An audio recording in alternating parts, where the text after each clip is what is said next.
Good afternoon, everyone. We're going to get started. We have a definitive hard stop at 4 o'clock. Also, I will say that people will be eating, so may look a little funny on camera. Some of us got here early and don't have to do that. But let's start with introductions, do the Pledge of Allegiance, then we'll turn to the manager to tee up today's presentations. Good afternoon. I am Christine Smith, Clerk to the Board. Welcome. Good afternoon. I am Arlissa Eason, Deputy Clerk to the Board. Hello, everyone. I'm Commissioner Susan Rodriguez McDowell, honored to be elected by the people of District 6. Good afternoon. I'm Laura Meyer, and I represent District 5. Good afternoon. Lee Altman, Mecklenburg County Commissioner serving at large, and I also have the privilege of serving as Vice Chair. Welcome. Good afternoon and welcome. My name is Mark Jarrell. I have the honor of serving as Chairman of the Board. Good afternoon. My name is Vilma D. Leak, and I represent the most powerful district in the county, that's District 2. Thanks for being here today. Good afternoon and welcome. My name is Arthur Griffin, and I have the pleasure of serving as County Commissioner at large. Good afternoon and welcome, everyone. My name is Mike Bryan, Mecklenburg County Manager. And we'll hear from the executive team, Mr. Manager. Good afternoon, Dr. Kim Campbell, Deputy County Manager. Good afternoon, Leslie Johnson, Deputy County Manager. Good afternoon, Michelle Attreed, Deputy County Manager. Good afternoon, Derek Ramos, Deputy County Manager and Chief of Staff. Okay. Please join me for the Pledge of Allegiance. Not here, never. I pledge allegiance to the flag of the United States of America and to the republic for which it stands, one nation, under God, indivisible, with liberty and justice for all. Again, I want to say welcome to all of our presenters and colleagues. We appreciate you being here today.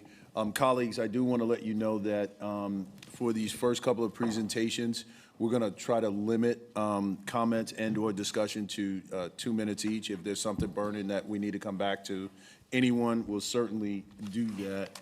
But I think they're pretty straightforward and do not think that there will be too many issues or questions.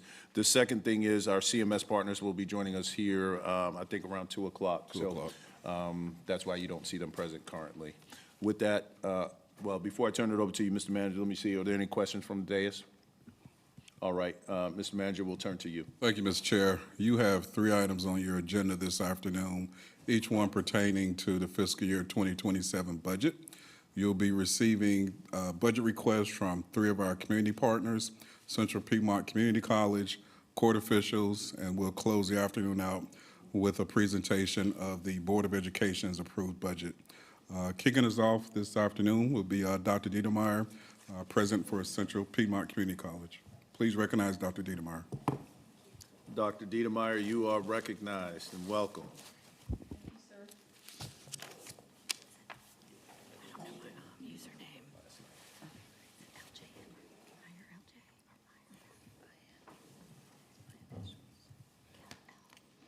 Good afternoon.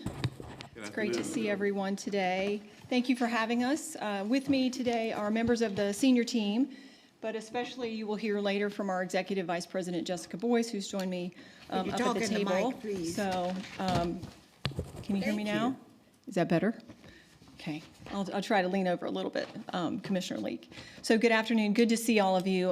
As I said, thank you for having us. Wonderful to be here, and just always appreciate the opportunity to share the highlights really of the college and what we've been up to before we present our proposed 26-27 budget. Before you also have our annual performance report, which is highlighting so many events and so many accomplishments of this year. So I hope you will take time later in your schedule or in the evening or in the week to come to just review that. First, I want to say, as you know, the college continues to flourish. We like to think of ourselves as the workforce and economic hub of the community and get a lot of affirmation about that on a regular basis. Today, I want to tell you that we have surpassed 58,000 students. I think if our enrollment person was here, she'd say it's 58,204 or 60, which is pretty significant. We've set a goal just a couple of years ago to strive to get back to that 60,000 mark. Those are unduplicated headcount. That is significant for the individuals who are coming through our doors to change their lives, to change and transform their families and their economic circumstance. So that, I think, is showing that we are huge in the economic and workforce development component and kind of aspirations of what our community is trying to achieve. Much of that is thanks to your continued championship of our mission. Each of you in your own ways touch the college on a regular basis, and so I'm very grateful that you continue to be very supportive of what we're trying to accomplish. And obviously the investment that you make on an annual basis, not only for our operations and our organization, but also your commitment to that investment in our students and our facilities. So I'm going to kick us off today, and then I'll turn it over to Jessica, who will talk about the finances and our proposed budget for this year. I hope. Okay. So let me take a moment just to reflect on this past year, and I'd like to do it by the numbers. There's a lot of numbers here that we're really proud of, and one or two of them are already out of date, as we sent this to you just a week or so ago. The 36,000 represents just our fall headcount enrollment, and that is across all of our business lines. If you think about our academic programs, individuals trying to get an associate's degree or a diploma or a certification, also our workforce development, our continuing education numbers, those that are coming to really seek a more short-term workforce credential, or perhaps something that we're doing with one of the many businesses that we're trying to support here as they either continue to grow in our community or come into the community. We'll talk about that in a couple of minutes. We've had 5 consecutive years of enrollment growth. I want to just pause there and say, you know, as a governing body and an entity that's very important, obviously, to our community, every institution of higher learning is not experiencing this kind of growth. Certainly not maybe in our community, but especially around the state, and absolutely not in the country. And so, one, I think it's, again, we are a centerpiece to workforce and economic development as an institution. I also think the in-migration of 157 plus people coming here a day. But I also want to say just all that we're doing as a community and as a state to try to make sure that we are the right place for individuals to land. So that, again, is something that we should be keeping our eye on. Growth is great. Capacity building for what we need in terms of workforce talent is imperative. But also we need to be reminded that this is a huge blessing, that there's a lot of institutions and states and communities out there that don't have this kind of enrollment growth. I mentioned the 58,000. That is a 16% enrollment growth just over, you see there from fall to fall, which has been significant. And so as you grow and you have more students, we're continuing to try to build capacity as we wait on a state budget and think about how to be strategic in our offerings, but also in our investment going forward. With this $4 million in scholarships is really an important number for you to think about. So this is obviously coming from our philanthropic partners and all of our investors through our foundation. That number is actually going to hit about $4.5 million by June 30th. When I arrived 9.5 years ago in 2017, that number was about $1 million a year. So we're pretty excited and very, very grateful to those individuals and companies and other benefactors who are willing to make an investment in our organization, but most importantly, our students. So I want to talk a little bit about being the workforce partner and community impact that I think our institution is making. You know, our role, I hope all of you would agree, is far beyond simply educating students. Or maybe someone in a company needs to come and take a one-day class, and they spend time at the conference center and do that and go back and say, well, I accomplished what my company asked me to do. We serve as that workforce engine for Charlotte, Mecklenburg, and the region, and we take that role, I hope you've seen over the many years that you've seen me presenting before you, very seriously. We are aligned with the county's strategic priorities, and we continue to expand our partnerships and drive impact into our community. So what you're going to see today is some of our outcomes aligned to some of your priorities as well. So the first is serving as that workforce development backbone of our community. As we look at workforce development, I'd call out a few highlights from this last year, and I'm not going to read all of these to you, but as we look ahead, the Harris campus expansion, that there's an investment going in there around the expansion of cosmetic arts, starting a barbering program that we have asked, I think our community has asked us to do for many years. Launching mobile learning opportunities for skilled trades. I want to hone in on that. Again, back to partnerships. Our learning cottages and learning units that really were kind of stagnant. We were trying to figure out what we were going to do with those for a couple of years. Lowe's Corporation stepped forward and gave us a grant to turn those learning cottages into mobile units and mobile facilities so that we can take the training in house construction, electrical, HVAC, and some others out into our communities, especially with our CMS partners as well. We've expanded architecture. Now we have it at 2 campuses, primarily to align with the growth that UNC Charlotte is also having. And as you can see, where we're expanding that at our Cato campus is certainly close to the university over in the University City area where that campus is located. And then continuing to evolve and launch new continuing education programs, especially as the community college system is moving to workforce sectors and really thinking about those and aligning those in communities that are high profile, high wage, where there's a high need for those to evolve. So IT, aviation, and radiography, which you'll hear me talk about in just a couple of minutes. So this one is really just talking a little bit about the delivery of some of those programs aligned to those workforce needs. As you'll see, a timeline when we will bring those to what I like to say market. So skilled trades, we're continuing to expand some of our summer opportunities with our CMS partners. This Accelerate to Success program is around electrical. We've done it in automotive, bringing kids in during the summer where they can earn a credential, really spend the summer learning a skill, learning a trade. We actually feed them while they're there. We make sure they can get to campus. So that has been very successful in continuing to build that out over this summer. Transfer pathways are really increasing, not only with UNC Charlotte, who happens to be still our largest transfer partner, sending them over 1,000 students a year, but building out about 20 other programs with university four-year partners where our students can just pathway right over to that. I mentioned cosmetic arts and the programs coming to Harris. Skilled trades expansion is going to be coming in 27, specifically around expansion of line worker, our electrical line worker program, which has been very competitive and very highly popular. So expanding those training spaces, bringing that new facility online in 2027. And then you'll see the rest of the build out there. Radiography will come this fall. We were able to secure a grant to bring a radiography program to our campus. This will be our 21st or 22nd healthcare program. You'll see there it will help with CT and MRIs. And then lastly, delivering our public safety training facility, both at the Moroncas campus and then at Levine in 27, early 2028.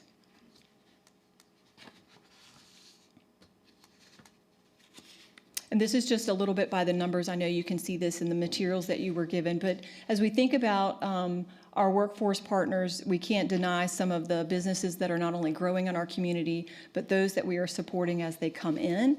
And so 230 employer visits to our campus. Many of you sometimes ask me, what are your partnerships like? Which companies are you working with? We don't have a list here for you today, but this just kind of gives you by the numbers. There are a lot of companies not only investing in the community college or in the college, maybe from a philanthropic perspective or a partnership, but they are coming to campus to meet our students, to interface with them as they're thinking about their workforce needs in the coming months and doing a lot of hiring while they're there. The customized training number on this side I think is really important as you all support companies that want to expand in our community or as companies come to you looking for support as they move in. Many of the times, the community college and Central Piedmont are at the table during those discussions from the very beginning. So as I think about some of those partnerships, I think it's a testament that the college is helping these companies grow and want to make sure that you know as they're approaching you for support, the college is there making sure that we can, again, develop the talent that they're going to need. A couple of other numbers there, which I'll point out in a couple minutes around Small Business Center. Another one, I know that we celebrate a lot of companies coming, but I want to just point out 3 here again as we have helped bring some of these companies into our community. We have been at the table aligning and collaborating with both the Charlotte Executive Leadership Council, the Charlotte Regional Business Alliance, as we have been able to be at the table to attract these companies to come into our area or expand. We were involved in PSA, Scout, SMBC, those announcements, as you can see. Many of those companies come to us and they are part of those customized training packages.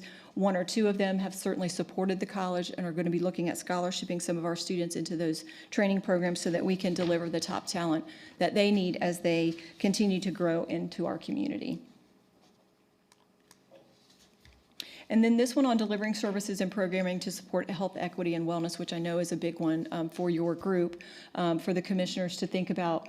This is a number of years that we have done Give Kids a Smile. So in February, Central Piedmont Mecklenburg County Public Health hosted their 3rd annual Give Kids a Smile Day.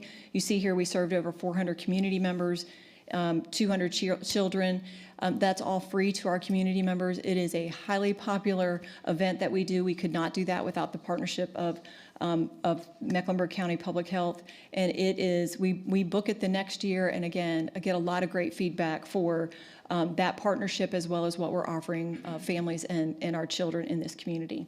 Our nursing interpreter ed program collaboration, I think, has also been a huge one there, as we are looking to make sure that our nursing students can collaborate with those that utilize interpreter education. That has been a popular one as well, where the patient was also a user of ASL and used it to kind of interpret services as they were trying to communicate with patients in a real kind of simulated environment.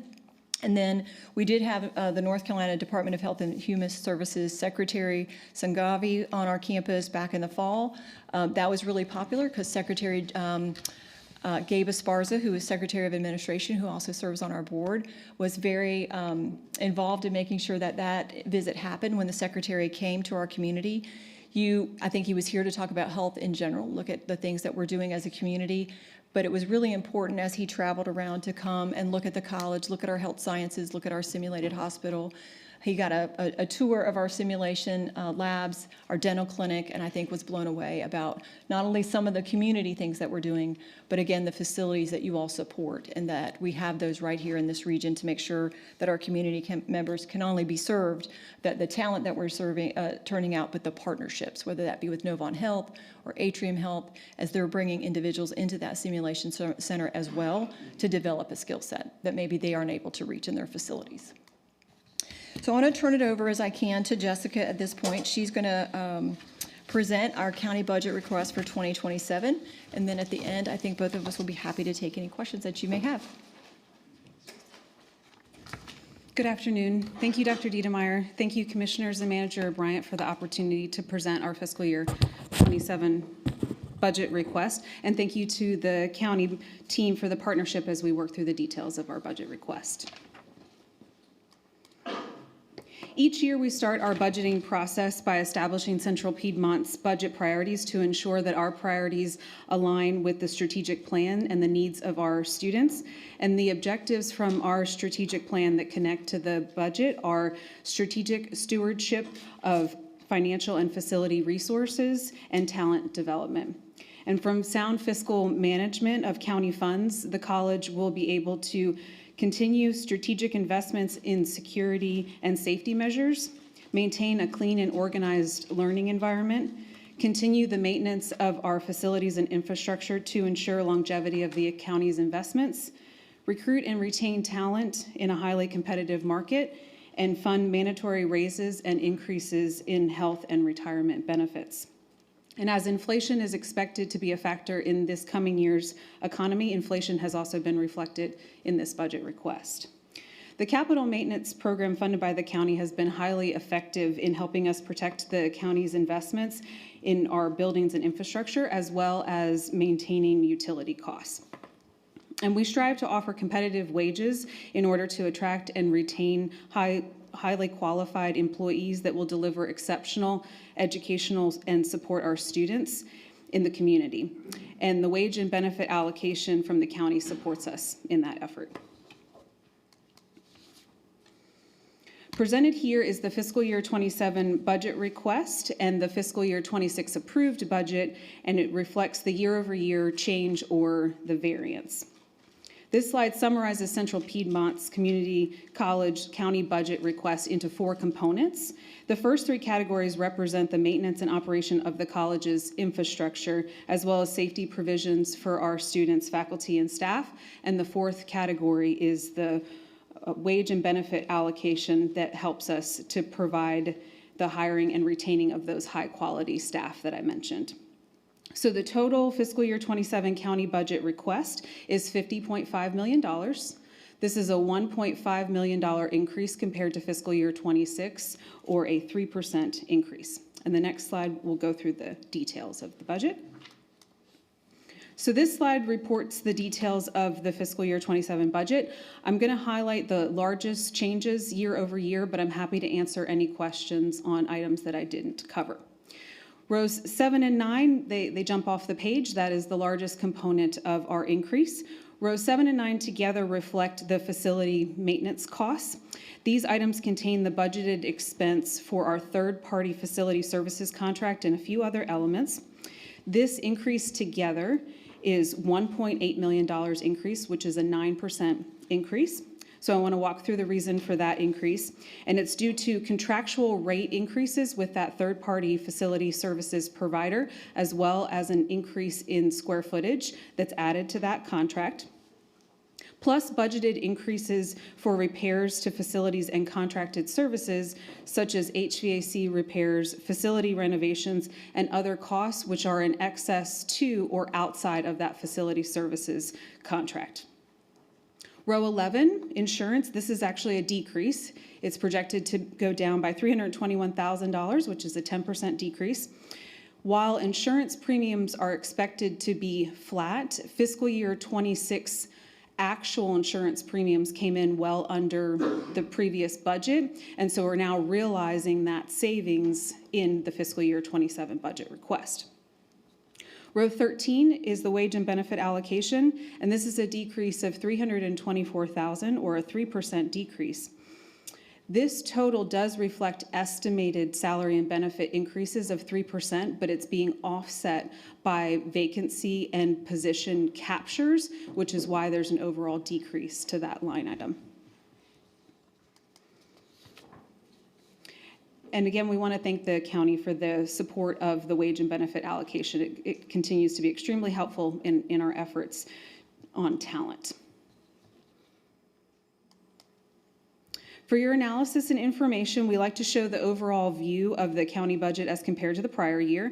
So while the dollars have increased year over year for the reasons that we walked through on the previous slide, the percentages remain comparable. And the largest component of the county budget request remains the capital purchases, facility maintenance, and security infrastructure at 56%. Another overview we like to provide is Central Piedmont's overall operating expense budget. So the college has three main sources of funding: state funding, county funding, and institutional funds. Institutional funds are broken out into three categories for further information. The county funding represents 17% of the college's overall operating budget, and this remains consistent with fiscal year 26. The largest component of the college's budget is the state funding at 55%. State funding must be used for instructional and instructional support purposes, and it cannot be used for facility maintenance costs, and the county funding fills that need and supports our infrastructure, maintenance, and safety operations. The third component is institutional funding, and that funding must be used for the purposes in which it's charged. So student financial aid and grants mostly represents federal financial aid grants, which are used to cover the cost of tuition, books, and fees, and can be refunded in certain cases of aid to the students once their educational expenses have been met, to the extent that there's an excess. As a reminder, Central Piedmont does not keep its curriculum tuition. We collect that from the student and remit that to the state. We then receive a budget allocation based on a student full-time equivalent funding formula that's used by all 58 community colleges. And student fees include a technology fee, lab fees, campus access, parking and security fee, and student activity fees. And again, these fees are used for the purposes in which they're charged. Auxiliary services includes WTVI PBS North Carolina, the operations of the college's services corporation, Central Piedmont's print shop, and other auxiliary activities. This slide shows an accounting of our capital maintenance dollars that we have utilized fiscal year, 2017 to 2026. The safety code improvements caption represents our investment in card access security measures, establishing an emergency operations center, and fire sprinkling a building on our Maracas campus. The energy efficiency projects are mostly boilers and chillers, and this investment continues to bear fruit in the decreased utility cost per square foot and decreased emergency repairs. The roof repair and replacements also assist us with managing our utility and operations costs as well. Infrastructure and facility upfits has a variety of items in that caption, but it includes asphalt repairs, parking deck repairs, window replacements, elevator upfits, stairs upfits. There's several pieces in that caption. Altogether, we have completed 80 projects through this investment, and we're at various stages of completion with the newly funded projects. Presented here is our fiscal year 27 capital maintenance request, and it's presented in priority order. For this upcoming year, we continue to focus on security and infrastructure upgrades, and a description for each of these projects, I believe, is included in your materials. I want to thank you for the opportunity again to present, and thank you so much for your support and investment in the college and everything that we're able to in turn do for the community. And we're happy to open it up for questions at this time. All right, thank you for the presentation. I do know some board members do have some questions. We'll start with Commissioner Leek.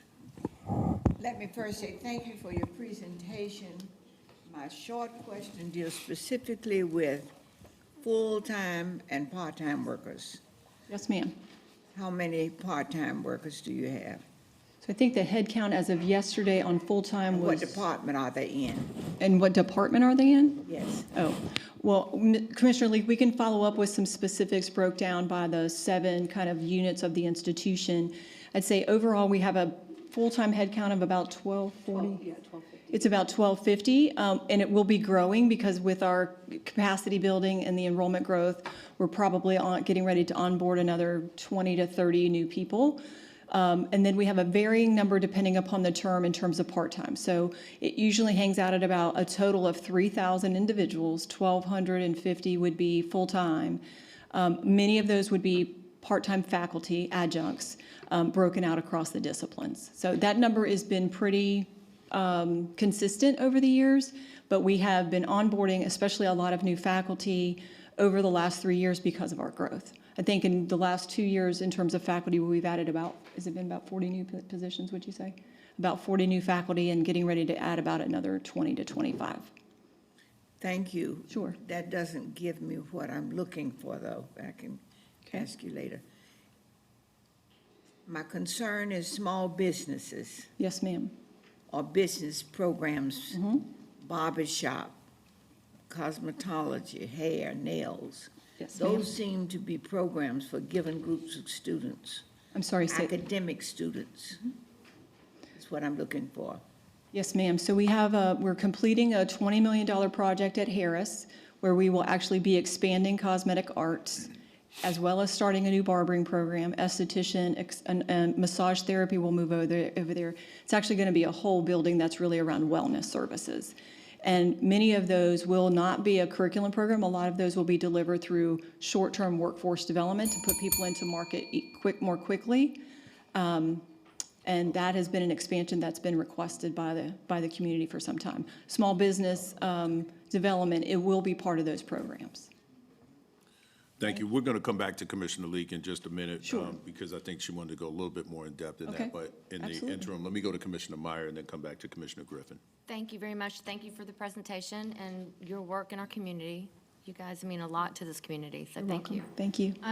The capital maintenance projects, is that part of the 50.5 million, or is that a CIP on us? In addition to? It's in addition to? Yes. So it's 56. Yeah, we're asked to break it out during the presentation and as part of the submission. Yes, Okay. ma'am. Yes. Thank you. Sure. Yep, that's it. All right, let me go to Commissioner Griffin. Thank you, Mr. Chairman. Couple of questions. The workforce development piece where you mentioned radiography, Yes, sir. there are a number of two-year programs in the health science area, sonogram, surgical tech, et cetera.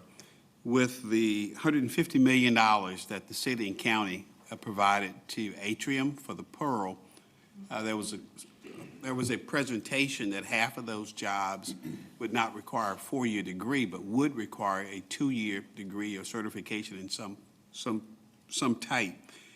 My question would be, can the Board of County Commissioners help you in some of the other areas? Because when I was on your board as a trustee, we could not get a sonogram program that was at Piedmont Community College. How do we make sure that we put programs in place at Central Piedmont that can feed into atriums that's growing with those jobs? That's number one. Okay. The second piece, you presented that about 1,000, give and take, about 1,000 students will transition from Central Piedmont's campus over to UNC Charlotte. Yes. One of the questions I've always had is, because of our partners, Mr. Manager, with CMS, there is a career and technical education program at the high school level. It would be great to understand that transition to the community college level, with kids graduating from high school but continuing their education in a skills trades area at Central Piedmont or some other place. If, Mr. Manager, if we could at some point in the future kind of figure out how to be able to tell a story like she did about 1,000 students go from CPCC over to UNCC, there's 1,000 students leave out of CMS CTE program into Central Piedmont or other community colleges. My time ran out, Mr. Chairman. Mr. Chairman, may I just add one thing to his question? Please. So a couple things. Let me start with the last one. We can certainly get with the manager and get you some facts. I think you'd be very proud of the work that we have committed to doing and CMS committed to doing the last several years to ensure that students have more access to programs. We are actually now, through what we're calling the Central Piedmont Academy, we're actually delivering courses inside some of those high schools so that kids have access to a higher education experience first, and then trying to get them to come on campus for some of those skilled trades. We don't want to duplicate those efforts, as well as they're taking other classes as well. So that's the first thing. We recently held a 2-day summit across a couple of weeks with CMS to really dig into our partnership. How can we make it stronger? How do we continue to build capacity? Tomorrow at graduation, it's over 1,800 students who will graduate, 600 plus in each one of our 2 ceremonies. There's over 300 students that are actually going to graduate with both a high school diploma and an associate's degree. I believe that that has been strengthened because of our commitment, both with the superintendent and my team as well, and her team, to make sure that that is happening. We anticipate that will continue to grow. So I think we're getting at some of what you had hoped to over the years.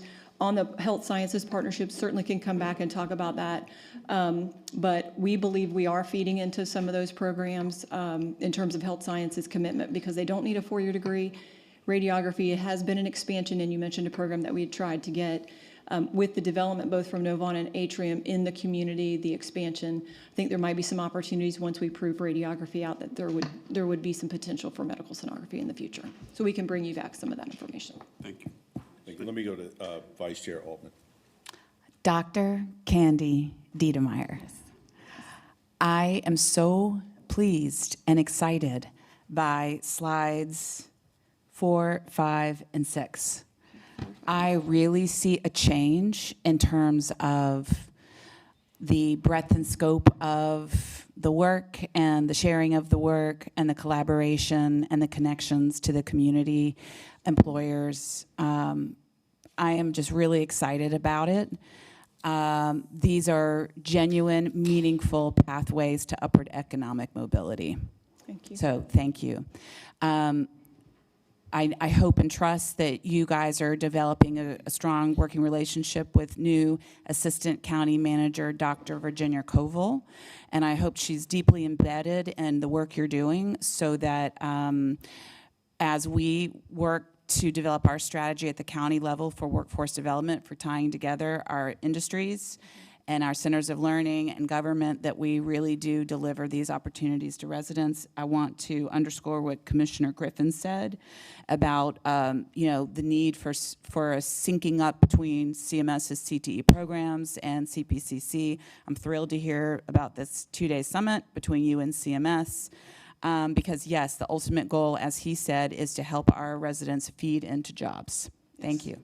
I should have also mentioned we have almost 7,000 students that are involved in in a co-enrollment program, dual enrollment. So whether that's through an early college, middle college, or through their schools. And if you think about that number, one of the things I said to our board this morning, now there is a little bit of homeschool and obviously charter school, but that most of that is CMS.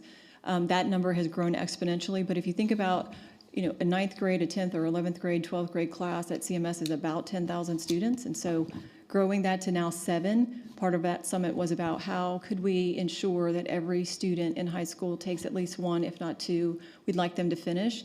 So when you talk about where the commissioners could maybe fit into that, there's some cost derivative to that. The tuition is waived, but there's some other fees that are associated, and we get to a maximum amount. We're at almost $2 million in the year, and so the school is paying for those, CMS is paying for those now, but if we want to expand that, that may be a possibility as we want to continue to make sure we think about how to get kids through the pipeline and into a job more quickly. Yes. Thank you. So I know we've got a couple of follow-ups. Let me start with Commissioner Leak. Okay. My next question deals specifically with the remedial work that has to be done for students coming from CMS. Okay. Is that increasing or decreasing? Let me pause and look at my chief academic officer because I want to be clear, want to be sure. I think it's been decreasing, has it not? So it has been decreasing. And Commissioner Leak, over about 6 or 7 years ago, how students are admitted and where they fall in the scheme of what if they need a developmental math or English class changed in the community college system. So now it's less of a test upon entry and it's more about your academic preparation. So based on a GPA, what courses that you took. So I do believe that that work over that 6 to 7 years has paid off, and we do have less students coming into the pipeline needing remediation. So that's a great thing. Good. No, I'm not satisfied. Thank you. Thank you. Okay, absolutely. Commissioner Griffin.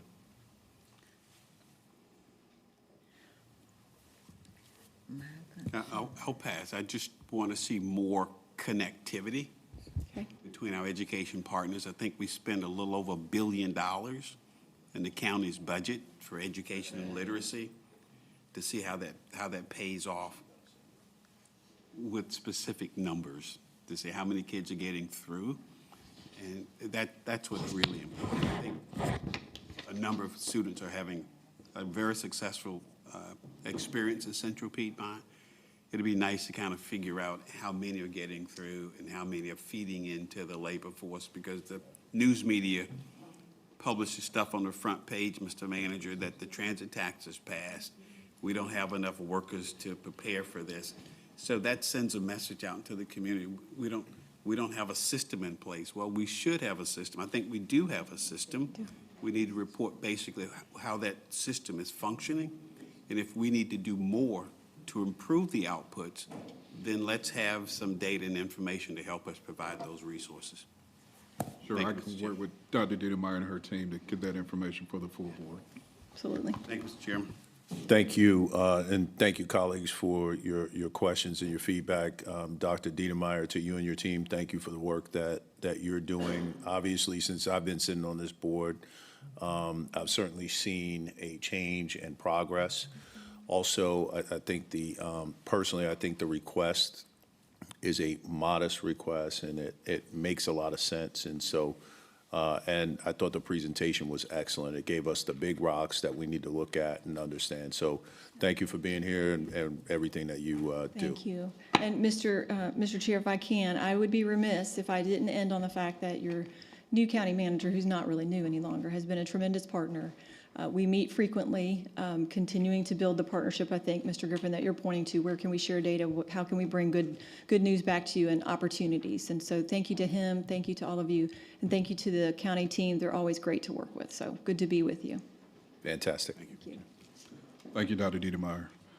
Mr. Chair, the next item on your agenda is to receive the court officials' fiscal year 2027 report. I see Casey Calloway making her way to the podium.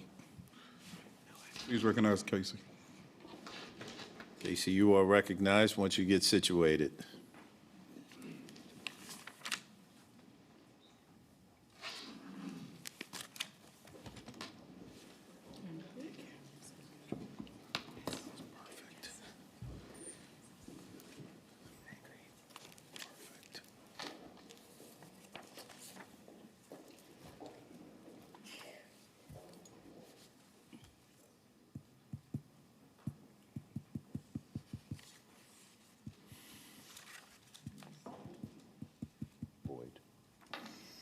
Good afternoon, Chairman, Vice Chair, County Commissioners, County Manager, County Manager's Executive Team, Criminal Justice Services, and distinguished guests. I hope everyone can hear me. Volume good? Okay. I am Casey Calloway, the Trial Court Administrator, and I am pleased to give you this presentation on behalf of the 26th Judicial District serving Mecklenburg County. Thank you for the opportunity to be here with you today. Now, I would like to introduce the following court officials who are with me today and on whose behalf I am making this presentation. We work collaboratively on a daily basis like you do for our mutual stakeholders, the community members in Mecklenburg County. Senior Resident Superior Court Judge, the Honorable Carla Archie. Chief District Court Judge, the Honorable Roy Wiggins. Clerk of Superior Court and ex officio Judge of Probate, the Honorable Elisa Chingari. Our elected District Attorney, Spencer Merriweather. And our Chief Public Defender, Kevin Tully. In this presentation, before outlining the court's budget request for fiscal year 27, we will share the latest data available for the 26th Judicial District and information on resources received from the state and the supplementation that's received from Mecklenburg County and the City of Charlotte. The vision of Mecklenburg County Board of County Commissioners is to be a community of pride and choice for people to learn, live, work, and recreate. To provide fair and accessible justice to the citizens in the community is the fundamental organizing principle of our court and its justice partners in Mecklenburg County. We hope that this will provide a collaborative foundation for our partnership. We understand that this partnership between the courts and the county is essential to fulfilling these missions. When the residents of Mecklenburg County have public trust and confidence in the courts, they have better lives. Together, we are enhancing the community where people choose to live. We always start this presentation by thanking you for the support and showing you how your dollars have been at work in the court system over the current fiscal year. Without you, it wouldn't be possible to have the level of court operations and provide the essential services that we do for the residents of Mecklenburg County. And we are constantly reminded of how lucky we are to receive that support, especially when we compare ourselves to other counties in the state. Your financial support continues to make an impact for the people of Mecklenburg County. In fiscal year 26, court operations were enhanced by the conversion of 1 year of closed paper files for the Public Defender's Office, the annual license renewal for the digital building directory on the first floor of the courthouse. We got digital dockets on the courtrooms for 4 floors, and we have other digital signage displaying court information and important announcements in the courthouse that's helping litigants and members of the public navigate our building. And we have an annual software subscription and services for our jury management system that is essential to us summoning jurors for service. We also held our 15th annual court camp in 2025. It's one of our most look forward to events that we host. It's a 2-week-long sessions over the summer for high school students aged 14 to 18. It gives them an opportunity to meet with representatives of the legal community, including judges, attorneys, and law enforcement personnel, and to learn more about the justice system.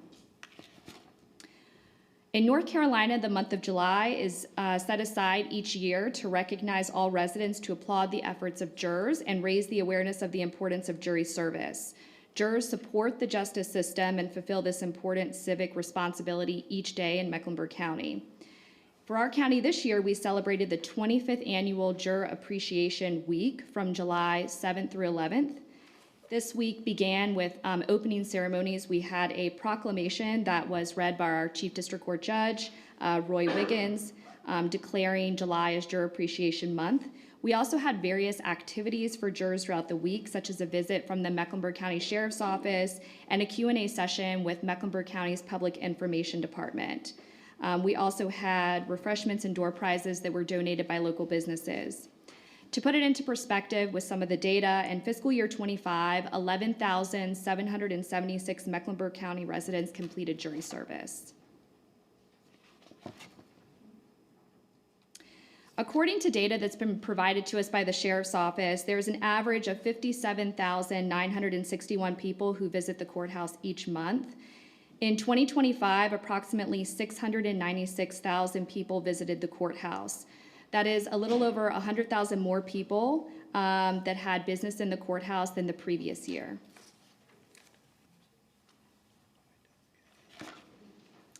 The county funds several contract positions to facilitate the timely disposition of cases in Superior Court.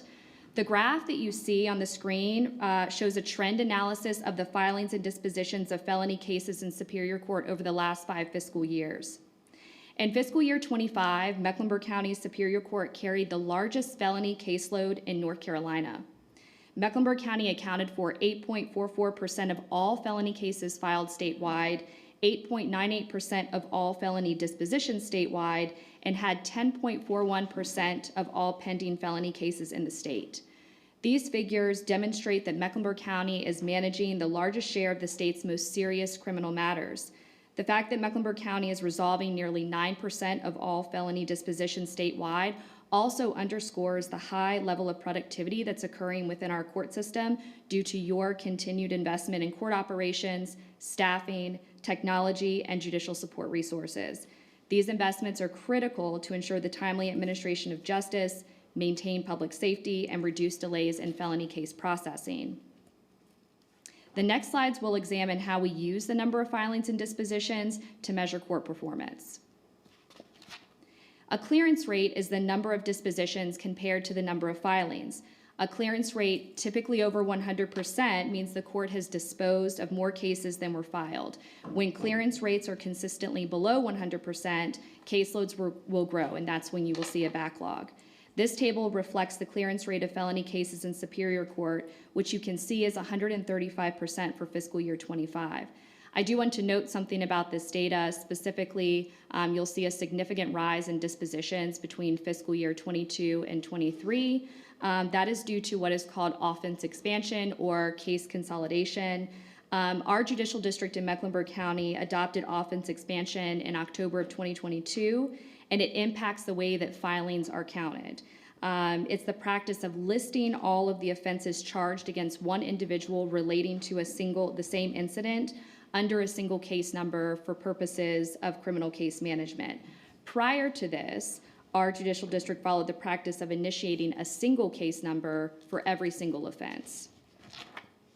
Lastly, you will note that in fiscal year 25, the most recent year for which we have data, criminal Superior Court filings increased 8.48% from the prior fiscal year. The number of dispositions decreased 13.64% from the prior fiscal year. Time to disposition is a key court statistic that we use in conjunction with clearance rates to measure how quickly cases are resolved within established timeframes. It is a crucial tool for assessing court performance, ensuring timely justice, and identifying areas for improvement. A long time to disposition can highlight areas where delays are occurring. The North Carolina Supreme Court has promulgated time standards for state courts in North Carolina. For non-capital felonies in Superior Court, the time guidelines provide that 90% of cases are disposed within 365 days of filing, and 100% are disposed within 545 days of filing. This graph shows you a trend analysis over the last 5 fiscal years of the time to disposition for felony cases in Superior Court. The bars are showing the median days to disposition for each year. The median we are using to represent the middle value of those cases. And then you will see the blue line shows the number of dispositions entered for that fiscal year. As noted by the red trend line, there has been an increase in the days to disposition over the last 5 fiscal years. Our current case disposition timelines are falling outside of the Supreme Court's time guidelines. In fiscal year 25, the median days to disposition for felony cases was 501 days. While the standard is calling for 90% of cases to be disposed within 1 year, in all cases within 545 days, only 40% of our cases were resolved within 1 year. 90% of our cases were disposed in 1,413 days, which is almost 4 years. Along with clearance rates and time to disposition, we also measure the age of pending cases before the courts to get an accurate picture of how we are managing our caseload. For example, if we may have a high clearance rate, but still accumulate an inventory of older cases. And pending cases are those which have been filed, but they have not been disposed yet. These cases are waiting for some sort of resolution. This graph is showing a trend analysis over the last 5 fiscal years of the age of pending cases and felony cases in Superior Court. The bars show the median age in days of pending felony cases. The blue line shows the total number of pending felony cases for that fiscal year. In fiscal year 25, the median age of pending felony cases was 419 days. There has been an increase in the median age of pending felony cases, as represented by the red trend line. In fiscal year 25, 54% of all felony cases were pending for more than 1 year. And currently, Mecklenburg County has the highest number of pending felony cases in the state. As of March 31st, 2026, there are 11,674 pending felony cases. Like with Superior Court, the county funds many essential positions to facilitate the timely disposition of criminal cases in district court. This graph shows a trend analysis of the filings and dispositions of district court criminal cases over the last 5 fiscal years. Similar to the data for criminal cases in Superior Court, we will also use this to examine court performance. In fiscal year 25, Mecklenburg County processed 6.22% of the criminal filings in district court in the state, 5.92% of the criminal district dispositions in the state, and we have 5.22% of the pending criminal cases in district court statewide.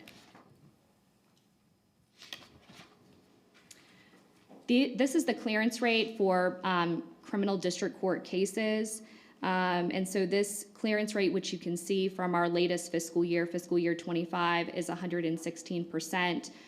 You will also notice that for the criminal district court cases, you will see that there is an increase or a decrease between fiscal year 22 and 23 in terms of the number of filings, and that's again due to case consolidation or offense expansion. This is the time to disposition. It's the other key court statistic that we use in addition to clearance rate to measure how quickly cases are resolved within established timeframes. The North Carolina Supreme Court has promulgated time guidelines for trial cases in North Carolina. For district court criminal cases, they break those out by type. So for motor vehicle cases, it's 100% disposed within 180 days of filing. For non-motor vehicle cases, it's 100% disposed within 365 days of filing.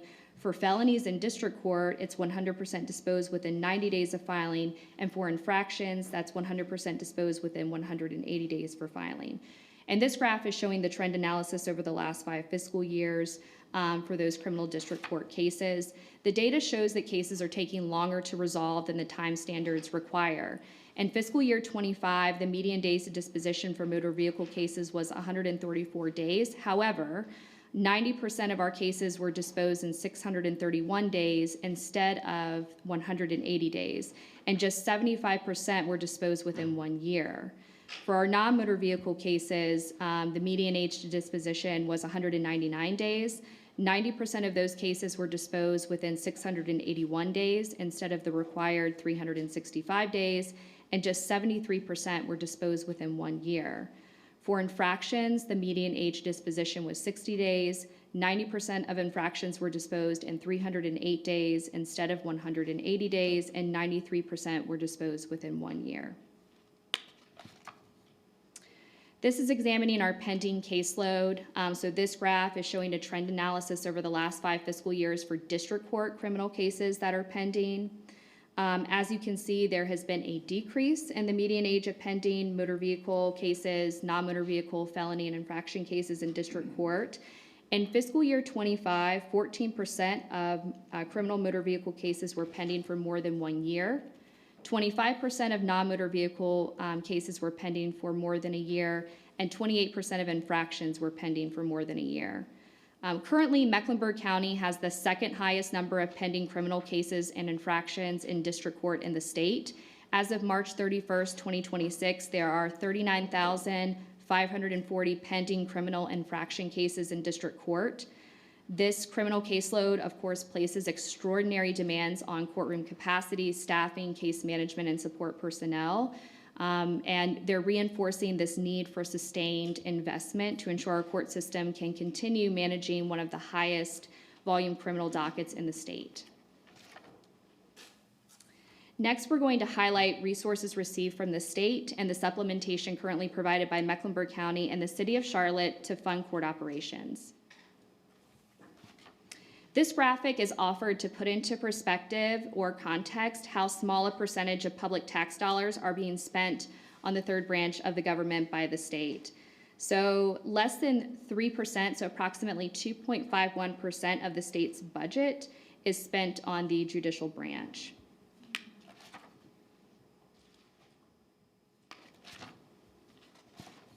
Mecklenburg County and the City of Charlotte fund many essential positions in the courts. Mecklenburg County funding for contract positions in fiscal year 26 was $7.6 million, which equates to approximately 14% of our overall position costs. The City of Charlotte's contribution for fiscal year 26 was a little over $644,000, which is approximately 1% of our total operating costs. And again, we are underscoring how thankful we are that the county and the city recognize the importance of funding the courts and how doing so benefits the community.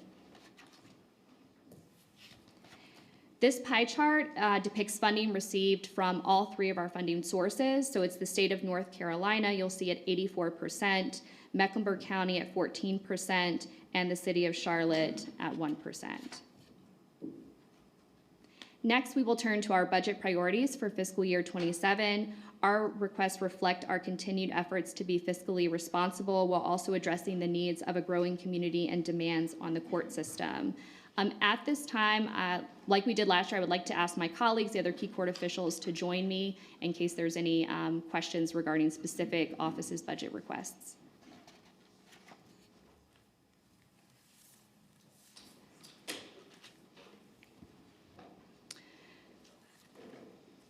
And what you see here while my colleagues are coming to the front is our county operating budget request. You can see that we show the fiscal year 26, the adopted budget. In comparison to the fiscal year 27 requested budget, we do have the variance from year over year, and then we provide the percent change from fiscal year 26 to 27. We do want to note a couple of things about the line items on this budget. In terms of the two items that you see on the chart, which are the salaries and fringe benefits, this is for one county employee that's assigned to the DA's office. You will see that these are zeroed out for fiscal year 27 because a request has been made to incorporate this employee or incorporate this position at the end of the current employee's retirement or when that employee retires into the AOC county contract. Larry King's Clubhouse, this is payroll expenses for our courthouse drop-in care facility. We also have our AOC and IDS contracts, and this is for 73 positions within the Clerk of Court's office, the TCA's office, and the DA's office, and 16 positions in the Public Defender's office. And it also includes a salary supplement for assistant district attorneys and assistant public defenders for 96 ADAs and 61 assistant public defenders.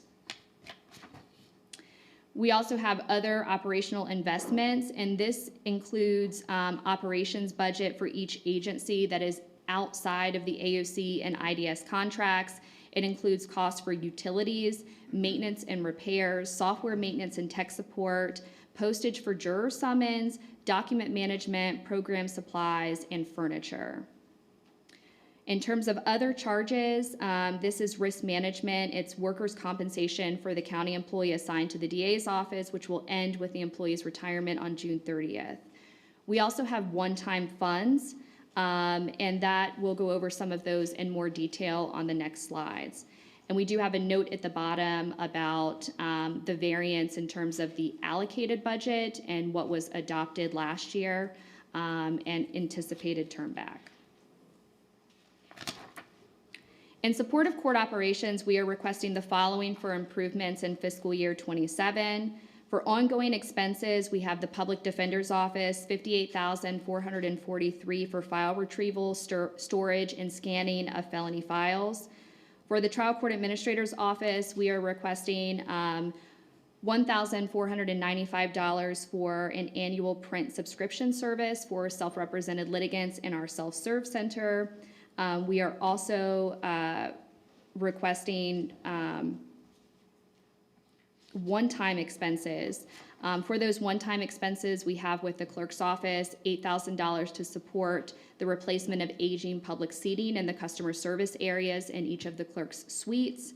For the district attorney's office, $8,000 for workspace maintenance. For the trial court administrator's office, we're requesting $1,200 to support print services, as well as $2,317 to support JAWS, which is a professional screen reader that enables those who have vision loss by providing speech and braille output, and it will allow those litigants who are trying to navigate the court system with a sight disability to access e-filing and look up their documents online. And so we are also requesting $857 to support a computer in which JAWS can be installed. For the Public Defender's Office, $3,000 for Gideon's Promise training. For total one-time expenses, that's $28,374. And our total request for enhancements or improvements is $88,312. This line item is related to Larry King's Clubhouse. Larry King's Clubhouse is requesting $10,000, which is 4% above the fiscal year 26 allocation for payroll increases, which includes a 3% cost of living increase for all employees and a projected increase in insurance premiums. In fiscal year 25, Larry King's Clubhouse, which is one of the only drop-in child care facilities within a courthouse in the state, had 3,631 visits. That's a 9% increase from the prior fiscal year. To date, and we are projected to surpass that number this year. To date in fiscal year 26, Larry King's Clubhouse has had 2,665 visits, and it's on track to exceed the total number of visits in fiscal year 25 by about 10%. For the Public Defender's Office, there are no proposed changes to fiscal year 27 in the IDS contract beyond maintaining what is currently funded. For the District Attorney's Office, there's a total increase of $184,580, which is 5% above the fiscal year 26 allocation to the county's contract with the AOC to cover fringe benefit increases for a total of 46 positions, as well as funding for one new district attorney position. Like I mentioned previously, that county funded or that county position that's been allocated, that employee will be retiring. Each year that has happened, there were 4 other positions total that were organized in that way. They have been replaced and moved to the county contract as those employees have retired. This will actually be a savings to the county since the employee expenses are for the county's contribution to retirement and other benefits. And so now this will be converted to what is provided to state employees. For the Trial Court Administrator's Office, we are requesting an increase of $11,470, which is 1% above the fiscal year 26 allocation to the county's contract with the AOC to cover the fringe benefit increases, retirement, and healthcare insurance for a total of 12 positions. For the Clerk of Superior Court's Office, we are requesting a total increase of $292,035, which is 50% above the fiscal year 26 allocation to the contract. And this is based on a workload assessment study that is current using filings as of July 1st, 2025, which shows that the clerk's office is operating at a critical shortage of 46 full-time positions. These positions are not currently funded by the state of North Carolina despite aggressive advocacy. This staffing deficit has resulted in increased employee dissatisfaction and turnover, persistent customer delay and frustration, and an overburdened system of justice. And to better serve Mecklenburg County and its residents, these additional positions are being requested. We also like to highlight for the Board of County Commissioners our tech reserve request each year. So for this year, we are requesting an evidence presentation system in courtroom 6150. Litigants are severely limited in their ability to present evidence in Superior Court. That is one of our jury trial courtrooms because there's no audiovisual technology available to accommodate the need in this courtroom. Currently, we only have 2 other courtrooms on the 6th floor that are equipped with AV equipment to support evidence. There's a constant battle every week where attorneys and other self-represented litigants have to navigate a courtroom without the assistance of that critical technology. We are also requesting a critical refresh of our evidence presentation system in courtroom 5370. This is a pivotal courtroom for our system. It is primarily where homicide cases are tried. The system is beyond its lifespan, and so the existing technology needs to be replaced so that it can be functioning appropriately. Within the courthouse, like I mentioned before, we have 4 floors that are outfitted with digital dockets, and these are located on the outside of every courtroom. They show what cases are being held in that courtroom. They are an essential wayfinding device to help litigants navigate where they need to be and when. However, we do not have digital dockets on every floor of the courthouse. So for the courthouse, our courtroom's on the 2nd floor, our courtroom on the 3rd floor, and then we have courtrooms on the 8th floor. They do not have digital docket displays, so we are renewing our request for those displays. We have requested them in previous fiscal years, and so we're renewing the request for this fiscal year. And last, we have our magistrate queuing system. This is a queuing system that would help the magistrates who are at the detention center, who are working 365, 24/7 to manage the number of customers and members of the public that are walking through the door to seek services, which includes law enforcement. And that queuing system will provide an integrated electronic way for magistrates to address those customer needs. It was developed off of the community resource centers that the county has, because that technology is incredibly beneficial for putting people in a queue and having them serve timely depending on what their need is. Together, the key court officials collaborate daily to ensure that justice in Mecklenburg County is served. As our mission states, we are committed to working collaboratively with the community to prevent and solve problems in order to enhance the quality of life for all individuals. I wanted to highlight in this year's presentation that we recognize and appreciate the significant financial pressures and competing interests that Mecklenburg is facing, particularly for this upcoming budget year. In developing our fiscal year 27 request, we remained mindful of the county's broader budget environment, and we have primarily focused on sustaining core essential functions necessary to continue serving the public. This request is not centered on expansion or enhancements beyond those essential operations. Rather, it reflects the need to maintain staffing, services, and operational support required for the courts to continue fulfilling our constitutional responsibilities and managing one of the largest judicial districts in North Carolina. Continued investment in these core services helps ensure the timely administration of justice. It supports public safety, and it allows the courts to continue to provide a safe, stable, and ensures that justice remains accessible for community members in Mecklenburg County. Your constant and continued support of the courts ensures the citizens of Mecklenburg County will continue to want to choose to live, learn, work, and recreate here. Thank you all. I'm going to open up for questions, and I have my colleagues with me as well to answer any questions specific to their office that you may have. Well, thank you, Casey. Appreciate the presentation. Very thoughtful. Colleagues, what I'll ask is that we're specific with respect.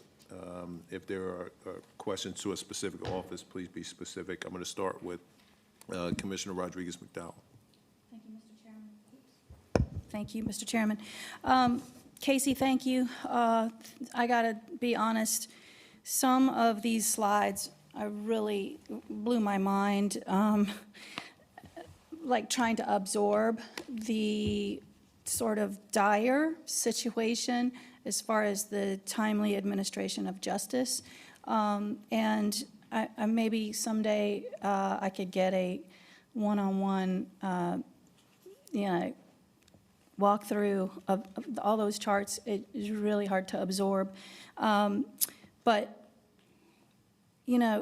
on page 23, where it shows the funding source, funding by source, I just was wondering, I know that, the state of North Carolina is, we all know, very, very, very far behind on what they should be, funding. And so I was just wondering, it would be helpful if there was some kind of pie chart or something that could show the total budget that you guys are working from. Like, I know that we saw the county budget part, but to see the total, because I would really like to know proportionately, how far off we really are, and what it would take to overcome the shortages. And so, because I'm also really mindful that we are now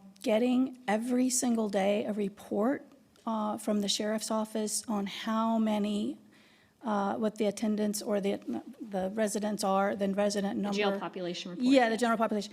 Like, we're getting that number every single day, and it is rising every single day. It has skyrocketed since the new law that, okay, well, I didn't even get any of my damn questions out. Keep going. Just Okay. Just keep going if you can. So I'm just really concerned with that high number rising all the time, with what you're showing us from these charts about the slow pace because we don't have the staff that's necessary. I really want to understand how much it would take to overcome that, and not that I think that the county should be making up the gap, but I certainly think we have to get that number out and talk about it. I do have a specific question about the technology. That, in my mind, seems like it would fall under facilities. And like, isn't the county responsible, Mr. County Manager, aren't we mostly responsible for the building and facilities? And I just want to express my support for full funding for the technology ask. Because that seems to me like the state's never going to give us that. So that seems to be an appropriate use of county funding. Anyway, sorry, I'm just. Well, thank you, Commissioner Rodriguez McDowell, and County Manager Bryant, if you want to follow up with the answer. Well, I was just going to say, yes, statutorily, we are responsible for providing infrastructure for the court systems. So technology would fall under that? When the facilities opens up, yes, that includes all the technology and things associated with it. Okay, thank you. And just to add to what County Manager Bryant said, there are, I believe there's 2 courtrooms that are outfitted with evidence presentation systems on the 6th floor that the county has provided. There's 4 courtrooms on the 4th floor, and then I think there's 3 or 4 courtrooms on the 5th floor. And those are our trial courtrooms on the 5th and 6th and 4th floors. I will get you the pie chart. I think I can get close, and certainly I can, let's meet one-on-one and I can go over some more of the data. But I think maybe it would be helpful just to give you some numbers now about what total numbers these percentages are attached to. Maybe that would help put it into perspective. So the funding that we receive from the state of North Carolina, the 84%, is approximately $44.9 million. The funding from Mecklenburg County, which is 14%, is approximately $7.6 million, and the funding from the city of Charlotte is a little over $644,000. I will say that the AOC, in collaboration with the National Center for State Courts, also has workload studies. Those are presented to the General Assembly each year, and they show a staffing deficit. They're largely based on the number of filings, but for each of these offices that you see represented here today, there's staffing deficits where it's showing either that we're at 60% staffing capacity, and I'll open it up to my colleagues to talk more intentionally about those staffing deficits to maybe put some into perspective. Anything, Madam Clerk, Spencer, Kevin, you want to add? First of all, thank you all for the support of the system in our office in particular. I'm Kevin Tully, your public defender. Specifically on a workload study, there was one commissioned by IDS, Defense Services, which is our kind of parent company at the state level. It was done in 2019, studying the work that my office does, and the result of that was we ought to have 33 additional lawyers than what we had. And I just whispered to Kevin that it's my opinion that those workload studies aren't worth the paper they're written on. That all you need to do is go to another similar county, another urban county across the country, and you'll see that whatever's in that workload study, which does show us at a deficit, they significantly outpace what you see in a county that is growing exponentially. Thank you for the opportunity to speak. Elisa Chingari, Clerk of Superior Court. What you've heard is what you've probably heard me say for the past 3 to 4 budget cycles, and that is that we are woefully underfunded and understaffed. The 4 out of the 46 positions that I am requesting, it is my intention, if supply those resources, to dedicate them to our estates division. Many of you have heard directly from your constituents who have lost a loved one, who are in dire straits, who do not know how to navigate a complex legal system, and are in a emotional state that they do not take instruction as well as anyone would under those circumstances. They need your help. We need your help to be able to support that customer base. So if provided those positions, I would certainly dedicate them to our estates division. We take in about 100 new filings each week. And our staff dedication at this point is at 19 people.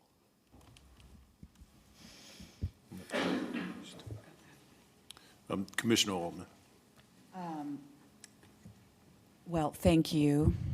I just want to remind everyone who's listening who says they care about public safety, if you cannot process cases, if you cannot support the orderly administration of justice, we cannot take people off the street who should be, we cannot protect constitutional rights that we have a moral and legal duty to protect. There should be nothing more bipartisan than adequately funding all of this here. And so I guess I just would like to know the indigent defense services, how much are those lawyers making on an hourly basis? Or yearly? I'm assuming your question is for the private assigned counsel outside of our office? To try to take up the slack. Yes, those lawyers are currently paid at $65 an hour. Right. And the result, and that's not even where it was 10 years ago. It was higher than, well, in 2008, it was $75 an hour. That's what the state has done to IDS's budget. And as a result, we used to have 10 years ago 130-something lawyers willing to take those clients on. We currently have about 13 lawyers. Yeah. And so my office is then forced to try to pick up some slack and take on more than we should. Exactly. And can y'all summarize the average wage for, or the average salary for the lawyers that you have in-house so that the community can understand how hard it is to recruit with the chronic underfunding from the state?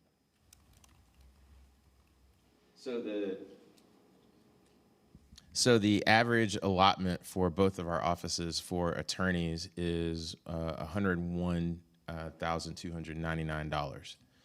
Sounds like a lot, except when that average has to also include the 25-year person who's going to take the murder rape case, where if they took the experience they had in either of our offices and took it to the private sector, they're probably looking at multiplying their salary by 4. So you're trying to capture sort of the heart of a public servant and get them working for state wages. The people who start in my office, thanks to you, thanks to your contribution, will start in my office at a base salary of $62,500. The people who sort of are on the low end of my state-funded employees will start at a base salary of about $74,000 to handle felony prosecution in Charlotte. Thank you. Thank you, Mr. Chair. Thank you. Commissioner Griffin. Thank you, Mr. Chairman. Remember this phrase, learned institutional indifference. Keep that in mind. This is my fourth budget, my fourth year hearing the presentations. And we just had a presentation from Central Piedmont, and they were celebrating 56,000. I mean, just a big number over years. These guys just made a presentation of 58,000 a month that goes to these doors. And we do get the jail population. About 72, 75% of the people are black. Of the folk under 35 years of age, the same percentage, about 70-some% are black. This is just disgraceful. We spend money and celebrate being a world-class city and do everything we can do to bring in entertainment and all this stuff because we want to be on the map. We're also a world-class criminal justice involvement center based on your presentation, but we don't want to fund it. And your slide before that, I think it's 14% to 1%. They're the one that had the big numbers, that's small numbers. I mean, think of that. Now, we have a partner called the City of Charlotte that's responsible for marketing and bringing in a lot of development and growth. Somebody mentioned 157,000 in the region, 157 in the region, but 87, I understand, comes to Charlotte. And so we're picking up that cost of growth on the backside. And if we got a partner, that doesn't look like a partner, at 14% and 1%. The clerk of courts, this is the fourth year she's come before us. Last year, she talked about predominance of females in the clerk's office and having to work late nights because of the court trials and stuff. This is just ridiculous. You know, on the one hand, we're world class, and on the other hand, we're in the slums. And the slums are population, as I said to you earlier, look a lot like me. So if we want to be fair in terms of the fair implementation of justice, then let's figure out how to make sure that these guys and gals up here get the resources that they need. Mr. Manager, I certainly can't tell you how to do your budget, but think about the clerk of courts, predominantly women, and in terms of estates, people who don't have lawyers coming in, trying to figure out how to get a year's allowance as a widow until they can get their estates up. We got to do better for the clerk of courts, but all the rest of these folk that are in front of us. And I don't know where the funds, I mean, you're going to be presenting your budget tomorrow, but I'm just saying to you, learned institutional indifference is, well, we've been doing it, that's just the way it is, or the state's not going to do such and such. I mean, we're learning how to be indifferent. And that just makes no sense to me for the fourth year of my budget. 14% to 1%, but yet we bent over backwards to help that 1%. Commissioner Leek. I guess you saved the last for best, the best for last. I grieve in hearing your report. Every year you come to this board and ask for funds to help have a safe environment for all people in Mecklenburg County. The city determines the growth, and they give us 1% for protection. The criminals are getting younger, and they're getting meaner, and they're getting harder to catch. And that bothers me because our people are afraid to even stay within the confines of their own homes. And here we are, as Mr. Griffin stated, we're not doing what we ought to do. Who sets the pace for the courthouse? Because when I've gone over there, they look like they're going to a party or something. shorts, no haircuts, and I guess we don't have any control over that anymore. No respect for the law anymore. That's what I'm seeing, and that's what I feel, even within the confines of the school system. We're taking on the role of parenting children who are being unparented, and parents are not being held accountable for where their children are at 12, 1, 2, and 3 o'clock in the morning. Whether they're black, white, blue, or green, they need to be home, and somebody needs to be in charge. So I'm going to support everything you ask for, and I hope you ask for more. Thank you, Commissioner. And hold us accountable as elected officials. I say it all the time, and elected people get mad at me because I say this to the public. Watch who you vote for, because they're not serving the community well. And I can't stop now because I'm full. When I sit in the courtroom and listen, and sometimes even the judges are late coming to court. But maybe they're getting ready to come to court, I don't know. But I've sat there sometimes a long time waiting for them to come. So all I'm saying to this body and to the manager, do what you can, while you can, where you can, and lift the level of protection of our people within the confines of our community. And let the city know they have a responsibility. They determine the growth. People all over the place, nowhere to live, nowhere to sleep. And they're letting them come right on. So all I'm saying to us is do the right thing for the right people at the right time.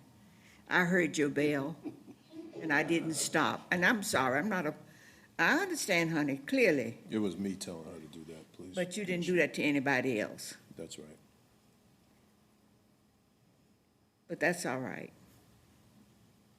Thank you so much for the opportunity to speak. Commissioner Meyer. Thank you. Sick of it. And I think you did save the best for last. Just kidding. You ring the bell on me then.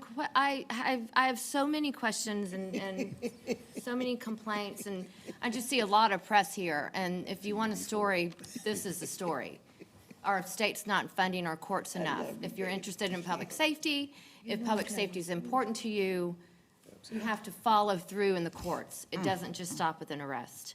And it's so frustrating sitting here knowing how much more you need and how much more this board wants to give. We want to give what you need. I promise you. And I know you know that. And I agree with Commissioner Griffin when he said, please consider more for the clerk's office. I really want to thank you particularly because you've been so patient with your emails, and I'm probably one of the ones that sends you very upset emails from people who are exactly how you described. So thank you for being so patient and answering those emails. I don't even know where to begin. I don't even know if I need to begin because I think it's obvious you need more than what you're asking for. Is funding from the city of Charlotte, is that something that they should give more? Or that's not even in their wheelhouse, correct? Because I know they're CMPD. Well, you speak to the 1% exactly what that is supporting, but to your point, I mean, this is relative to the state. Right. And the county supplementing what the state should be funding. But Casey can speak to exactly what that 1% represents. Thank you. And Commissioner Meyer, that 1% represents the cost of salaries for employees. And so those are funded by the city of Charlotte. There's a few employees that are in the district attorney's office that are funded. Okay. And so, again, the story is there's just not enough money coming from the state, and we can't make up all of it. It's just really simple. And I do appreciate Commissioner Rodriguez-McDowell wants numbers, you know, how much do you need? What are you missing from the state? How much more do you actually need from the county? I'd like to see that. You don't have to do it today. Just at some point, I would like to see what the discrepancy is coming that's lacking from the state. Absolutely. We can definitely get you those figures. Thank you. I appreciate it. So before I offer my comments, I do know that there were two commissioners at least that I'm going to provide some runway for Commissioner Rodriguez-McDowell to go through the questions and tee them up. You may not be able to get to them all today, which is fine if you could just follow up if it's not possible. And then I know Commissioner Leek certainly wanted to finish a thought, so we'll add some runway for that as well. Okay, thank you so much, Mr. Chairman. So what I was getting at with the pie chart was when you talked about we're 9% of the state's felonies, and you said we were 5% of something else. Like, I wanted to see what is the comparison to the funding that Mecklenburg County is getting compared to other counties that, you know, like to the 90%, the other 91% or whatever. Like, I'm trying to compare the need here with where the money is actually going.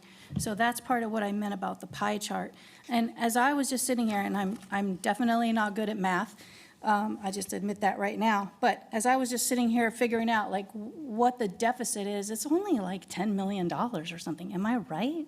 Like, if your total budget is around, I think it was around 55 million, and if you had 65 million, you'd have the positions that you need, it sounds like, unless I'm being too simplistic.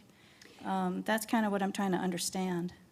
And I think probably getting the specific amount of positions, I think it's probably going to be more than that. I think it's going to be more than 10 million, because there's at least, I believe, 33 assistant public defenders. There's 46 clerks that are a deficit. Spencer, you can give the specifics, because his office also includes his legal support staff as well as his assistant district attorneys. And so I think, I mean, it's going to be more than 100 employee deficit if you look at it from that way. We're also in need of an additional 2 superior court judges as well. And then for magistrates, that's where we have the most severe deficit. Okay, so I may be way off, but double my number. I mean, like, you know, go to 20 million. Like, this is a drop in the bucket for our state. And the amount of you know, just chatter that we hear in the community about public safety, this is a huge and high priority for our constituents. And it's just such a shame the way the story is being presented that is incorrect. Thank you, Mr. Chairman. Thank you. Commissioner Leek. I'm looking at salaries, and it says, no requests for 27. No increase in anybody's salary? Should be, ought to be. My concern, it will be. Fringe benefits, and I looked at CPCC. Salaries, I don't know that much about CPCC staffing if all of those persons are certified that's working for them, or if there's a given group, but you're not even asking for fringe benefits for the people who have to carry out the responsibility of a full-time job and have families. I'm just worried about the court system, I really am. And anyone who sits here and not support this asking in budget times, you need to know who they are, who we are. And the public needs to know who we are. Yes, ma'am, I'm listening. I can respond, thank you. I do agree that my staff is well-deserving of salary increases, but I want you to hear that they are so overworked. What they would appreciate is help in getting the work done, in helping serving the community. So additional staff at any level can support that. That would provide the staff a better life balance, less stress, and a greater opportunity to serve. So I do appreciate that comment, but in these times, one must prioritize. The other question I have, Mr. Chairman, if you'll let me say this. as it relates to the Larry King's Clubhouse. That's for children whose parents bring them as they have to appear in court. Yes, ma'am. And we are only providing hardly $15,000, only $10,000 for children. And that's 24/7. Am I right? Yes, ma'am, it is. It's Monday through Friday from 8 a.m. till 5 p.m., 6-week-olds to 14-year-olds. It's a drop-in childcare facility. My question then is, what are the salaries of the people taking care of those children? And I can get you that information, Commissioner Leek. How much are we paying them? Something is wrong. Commissioner, I'm gonna need you to wrap up on this, please. Maybe I'm waiting for you to stop me, okay? All right, well, then I'm gonna stop you. I'm trying to, colleagues, I'm really trying to make sure that you get But let me enough thank you for runway allowing me to do it. and bandwidth, but we should also be respectful of everybody's time. And I am respectful of Absolutely. everybody's time. I just want to Absolutely. thank you for allowing me to do this. Thank you, Thank you Commissioner. so much. If 'cause I may, might Commissioner get Leek, I locked up. actually have an answer to your question about the pay for the teachers in Larry King's Clubhouse. It's based on their experience, but they are paid between $17.51 to $19.55 an hour. They have 5 employees, including the director, and 2 of the teachers are over the age of 60. So one teacher no longer qualifies for benefits, so they're getting Medicaid. So this variance that you see here is truly just the increase in the request for their United Healthcare small business for those friend benefits. Thank you very much. And thank you, Mr. Chairman. Thank you, Commissioner. I appreciate the questions. Certainly want to say thank you for the presentation. Thank you all for the work. You keep the county moving. You know, Susan, what is this, our 8th time sitting on this, right? So unfortunately, after 8 times of seeing this presentation and different variations, we have not seen the change. And I think thinking or hoping or wishing for something different, frankly, that particular approach isn't working. We know what the state is doing, 2.5% is allocated to you all, which we all know is ridiculous. I mean, that's you know, we've been saying the same thing, and you guys continue. I think every year I'd say you're working with bubble gum and shoestrings, so I'll say it again this year. So with that being said, one thing I love about this board is that this board is really about taking some level of action. We need to review, Commissioner Meyer, our legislative agenda. Mr. Manager, I know that we are looking at reworking or looking at the way we leverage our fund balance policy, those types of things. This should be top of mind as we're looking at solutions for support. I certainly support, I think this entire board certainly supports the request, and we appreciate the thoughtfulness behind the request. So with that said, Mr. Manager, around our fund balance policy, maybe there's some things that we can do. Obviously, the advocacy piece, we certainly have to connect with our city colleagues. That variance is just unacceptable. That's not a call out. That's just an objective overview. 14% to 1%. That it is what it is. That's just unacceptable, particularly the way that we lean in on other things for the community. So that has to be rectified. That is something that we have to address. They're going to have to kick in much more. I'm not going to say a little more. I'm going to say advocate for much more.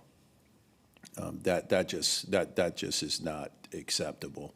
Not when we go into the economic development deals that we go into. Not when we contribute to things for this community that we certainly don't have to. So that's not going to work. And that will be the last time, I can guarantee to this community, that'll be the last time we see that number. I don't know what it'll be, but it certainly won't be at a 1. Commissioner Griffin is brought up a really valid point, and I appreciate him bringing that up. But that, media, if you want to capture something, you capture that number, and then you hold us to that next year when they come in front of us. With that being said, thank you so much. We appreciate you. Thank you, County Commissioners. Thank you, County Manager.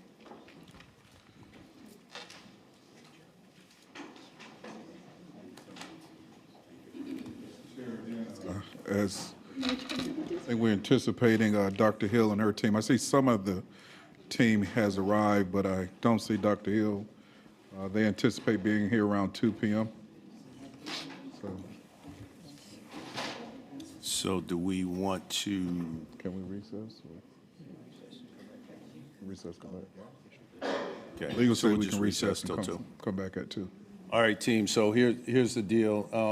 CMS colleagues are not supposed to be here until 2 o'clock, so we'll call a recess. We're going to get started at 2.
1 minute.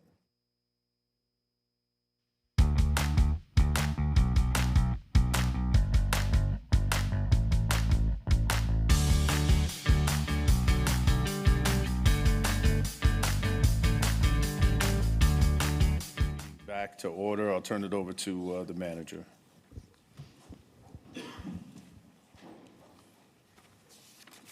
Thank you, Mr. Chair.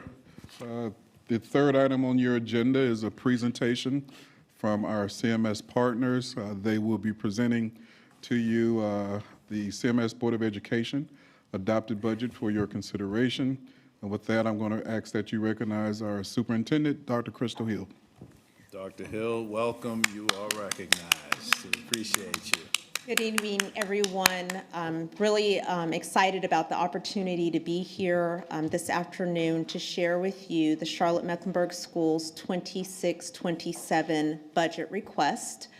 We will be sharing information in terms of our academic performance as well as our current budget request. So thank you so much for having us this afternoon. I don't think so. Good afternoon. I'm Beth Thompson, Chief Strategy and Innovation Officer for Charlotte-Mecklenburg Schools.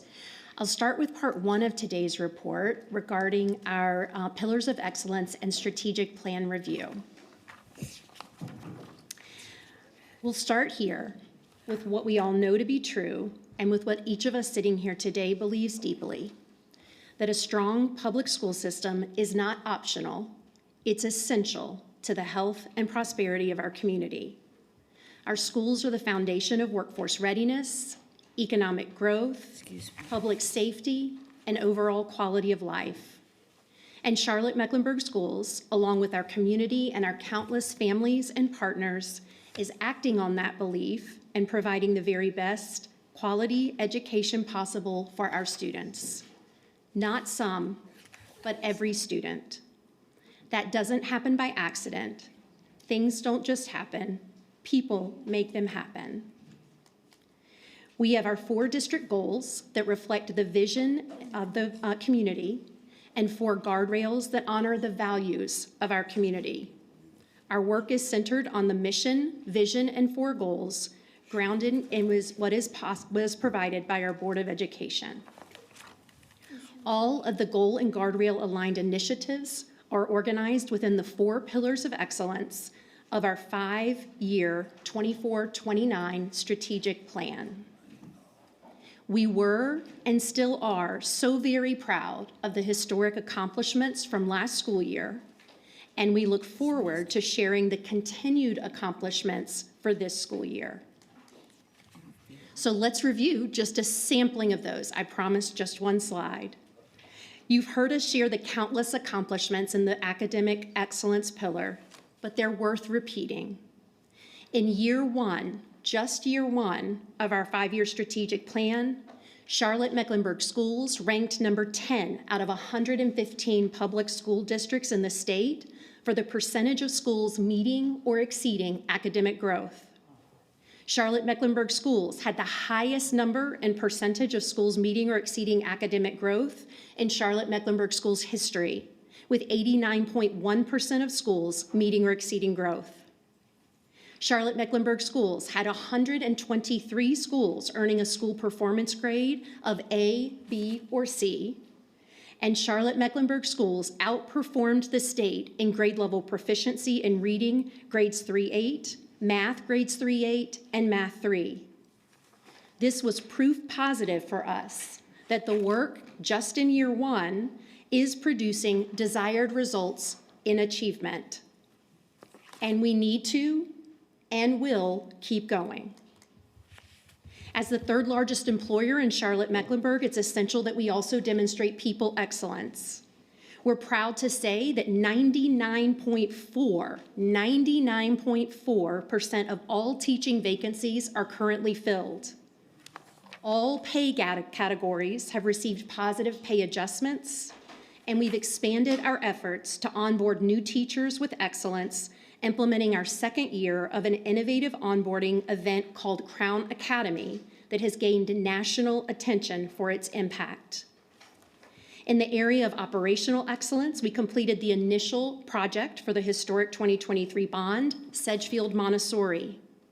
Our transportation department transports 78,000 students across 25,000 bus stops and over 98,000 daily miles. Our child nutrition department serves 115,000 meals daily and 300,000 over the summer.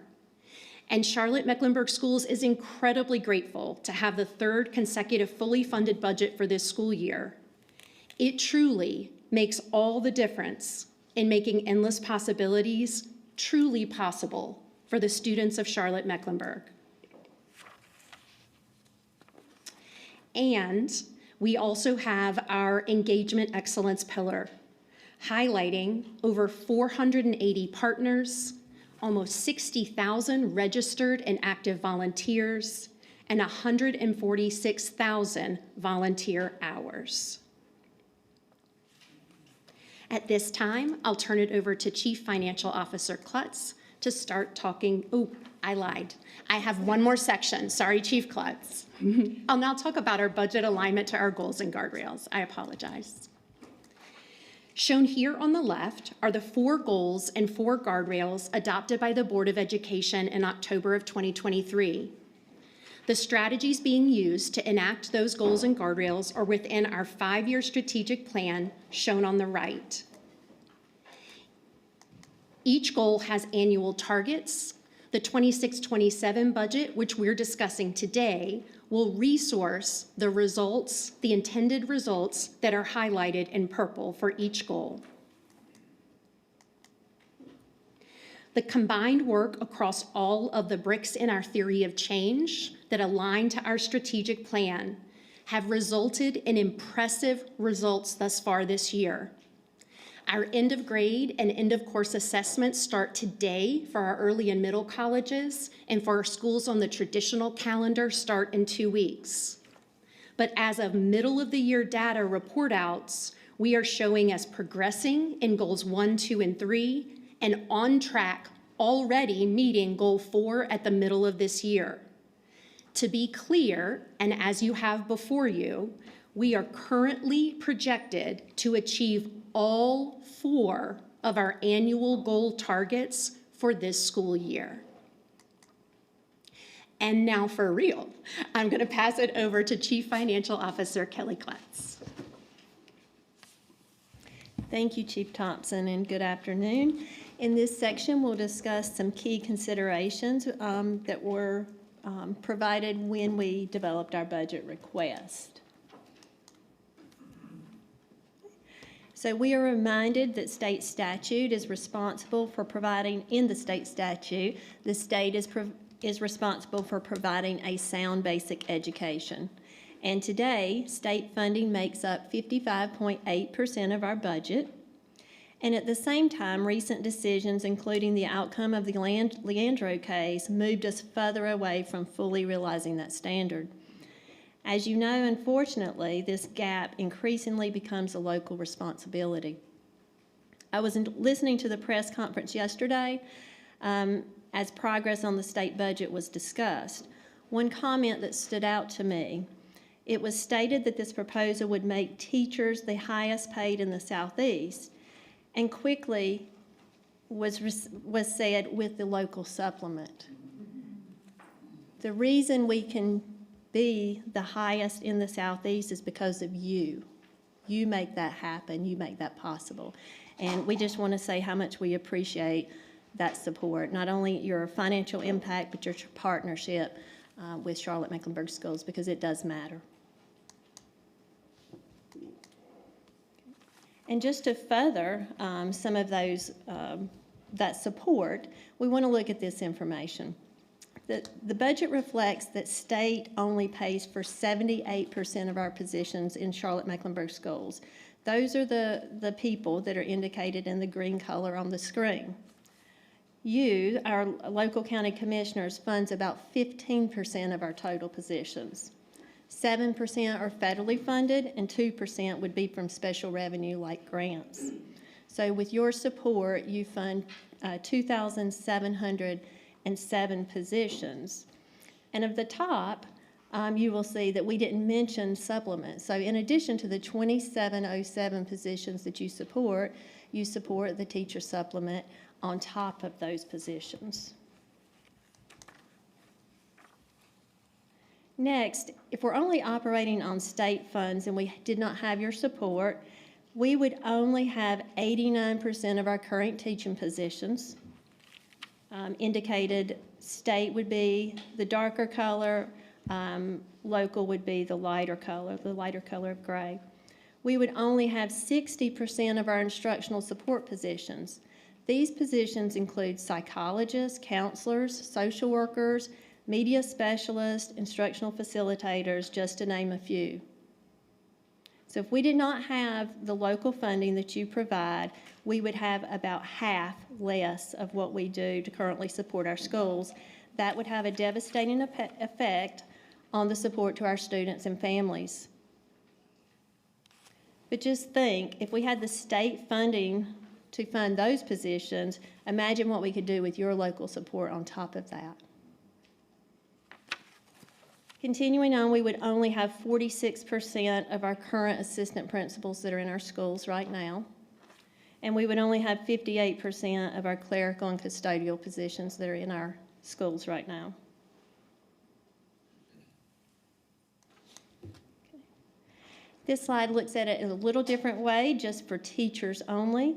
Again, green people indicated by state funding at 88%. These are teachers or teacher support that have licenses.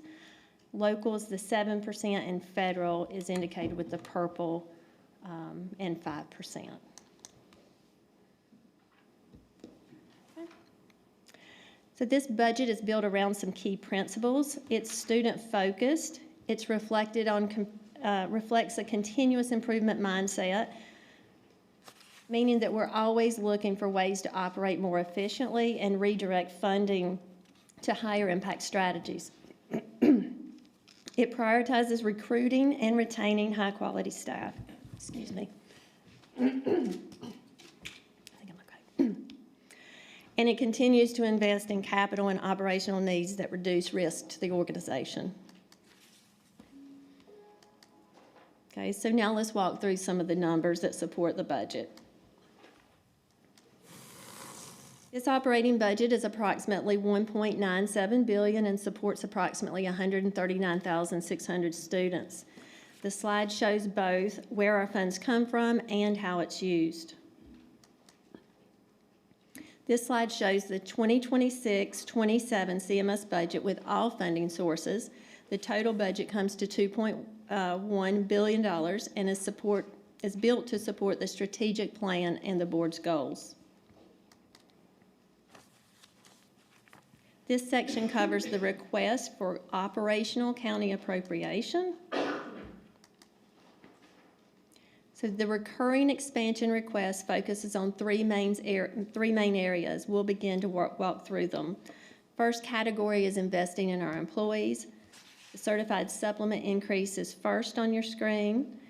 This is where you see our continued commitment and the county's continued commitment to retain our teachers, and now potentially allowing them to have the highest beginning teacher salary in the Southeast. The 5% teacher increase is consistent with what we have requested in the past 3 years as we work toward making teacher pay more competitive in our local labor market. Next is state-driven salary increases. This budget reflected here is the funding associated with this item is 3% of a 5% assumed increase with benefits. We've also planned for a budget with a budget contingency for up to 6% with identified trade-offs in our local budget. When state salary increases, those are funded by state, and locally, we ask you to support the increase for the locally paid employees, the 2,700 we mentioned before. Phase 3 of the classified compensation study. This is the final phase, phase 3. This completes a multiple year effort to align classified pay with market. Earlier phases addressed the largest employee groups, and this final phase focuses on specialized roles that are still not market competitive. The next category is statutory required costs, such as the charter schools.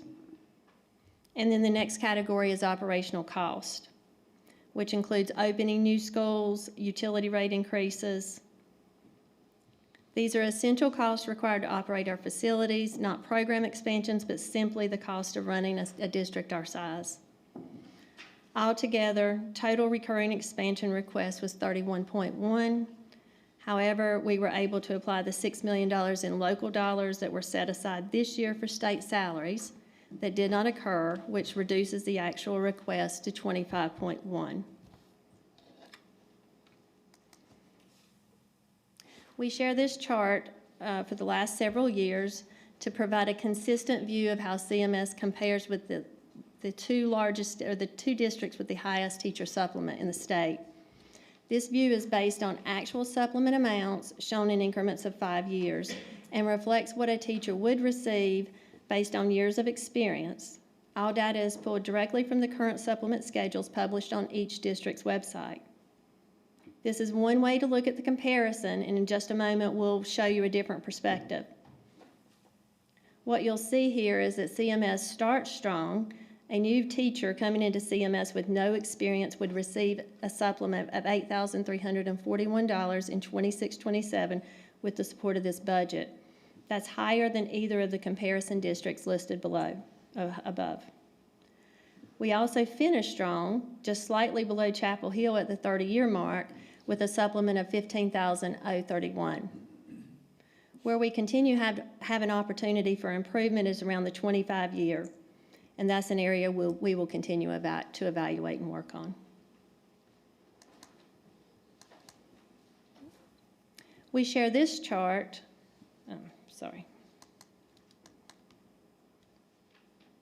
So looking at it a different way. Here you can see where CMS ranks statewide based on fiscal year 2026 North Carolina DPI statistical profile for average teacher supplements. It's a different way to look at it. CMS currently ranks 3rd in North Carolina with an average teacher supplement of approximately $10,600. Only Chapel Hill, Carborough, and Wake County report higher averages. The slide is intended to provide perspective across all 115 districts, and as you can see, only 3 districts are above the 10,500. 10 districts are above approximately 8,900, and then the statewide average is only 7,200. So you'll also notice the significant spread between the top tier and the upper tier, and then again the state average. This helps illustrate that Mecklenburg County continues to make substantial local investment in our teacher compensation and competitiveness. If you're interested, there are 2 links provided, one to the direct NCDPI statistical profile, and then the other one is a link where it shows all 115 in order. So before drawing conclusions from statewide rankings, it's important to understand that district comparisons are not always direct apples to apples. First, districts use different supplement structures. Some districts use flat amounts, others use percentages, and then some use hybrid approaches that include bonuses or differentiated pay structures for specialized areas. Second, teacher experience significantly impacts averages. So in many districts, supplements are tied to their state base pay, so districts with veteran teachers naturally report higher average of supplement amounts. Regional cost of living also matters. Charlotte labor's market and overall cost pressures require CMS to remain competitive in order to recruit and retain teachers in the region. And finally, scale is also important for your consideration. CMS supports more than 9,300 teachers receiving local supplement, and this is substantially larger than most districts in North Carolina, so maintaining a highly competitive supplement at this scale represents a significant local investment. So together, these factors help explain why the state average rankings should be viewed as one data point, not a perfect one-to-one comparison among districts. So we'll shift back to the specifics of the budget request after our supplement discussion. So this item is a one-time funding request, which is why it's shown separately from the others that we talked about just a moment ago. This investment allows us to continue supporting our student device replacement needs in the near future, while we remain focused on working with the county toward a long-term sustainable approach. Reliable student devices are essential. They support daily instruction, required assessments, and extended learning opportunities for students. This slide shows how we move from the current year county appropriation to the 26-27 request. We start with our county reoccurring appropriation of $666,129,849, which is the direct allocation from the county. Next, you'll see the $1.4 million in fines and forfeitures. This is funding that passes from the county to CMS. In the past, we have combined that with the county appropriation, but this year we have taken it out and separated it for clarity.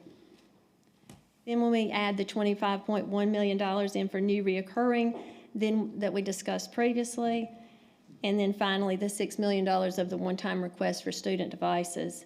When you combine those amounts, the total proposed county appropriation for 26-27 is $698,697,069. So this shows the total proposed county appropriation that supports Charlotte-Mecklenburg schools for 26-27. That covers the operating budget, which funds day-to-day operations of the district. I'm now going to move to capital outlay, which funds facilities and infrastructure needs. Our $32.9 million capital outlay request is estimated for 305 projects that are identified using the facilities data from our deferred maintenance list and needs outlined in our facilities condition assessment. The largest investment focus on HVAC and site improvements with targeted work in plumbing, flooring, roofing, electrical, and paving. We've also allocated approximately 6% in contingency funding to address unexpected and unforeseen needs, as well as helping cover projects that may come in higher than initially planned. A 5-year forecast helps us plan ahead and anticipate future needs before they become immediate challenges. The full budget book will be updated with the changes from last night by May 22nd, 2026. There are more than about 80,000 lines of budget detail that we'll need to modify. The budget includes several different views to support understanding, transparency, and comparability. Thank you for your attention, and this concludes our report. All right, thank you for the presentation. I'm going to open it up to questions to board members. I'll start with Vice Chair Altman. Thank you so much. We sure appreciate seeing our wonderful partners from CMS today. Thank you for all the hard work. Commend the superintendent for just a job well done, and of course your entire team. I had a question related to the one-time reoccurring $6 million line item for devices, if we can pull that up. I know it's $6 million in this budget, but I can recall since I've been here numerous seven-figure asks over the years for device refreshes, and I just want everyone to raise their hand if they learn to read and do math without a device. Anyone for whom that's true, raise your hand. Raise your hand. I think it's probably everybody, okay? And so and there's an article that I was reading about how YouTube took over the American classroom. Parents find kids captive to video streaming sites on their school-issued devices. For one, it was 13,000 YouTube videos in 3 months. And I feel like this contributes to, in my completely non-professional expertise, to some of the mental health problems and isolation and over-reliance on tech. And I recognize that the world is different than when I graduated high school. But, you know, I think that we should consider spending less money on tech, having a tech lab where kids go and get the skills they need, and using these tens of millions of dollars for other things that are desperately needed in the system.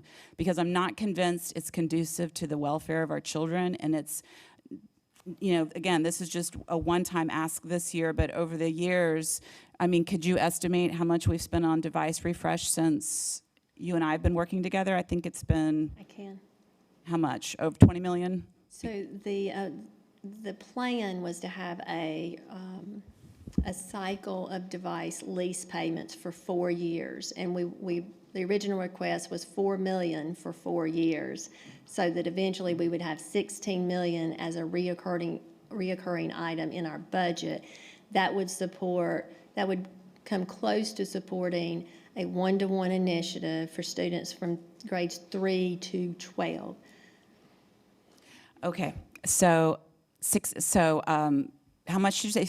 So $6 million for 4 years? You were able to fund $4 million the first year and $2 million the second year, so that would be $6 million in reoccurring. Okay, so that is my concern. I hope you'll think about it, and you know, I would love to hear your thoughts in the future. But I mostly just want to say how excited and encouraged I am about the phenomenal progress and all the love and devotion and hard work that has made that a reality. Thank you. Thank you.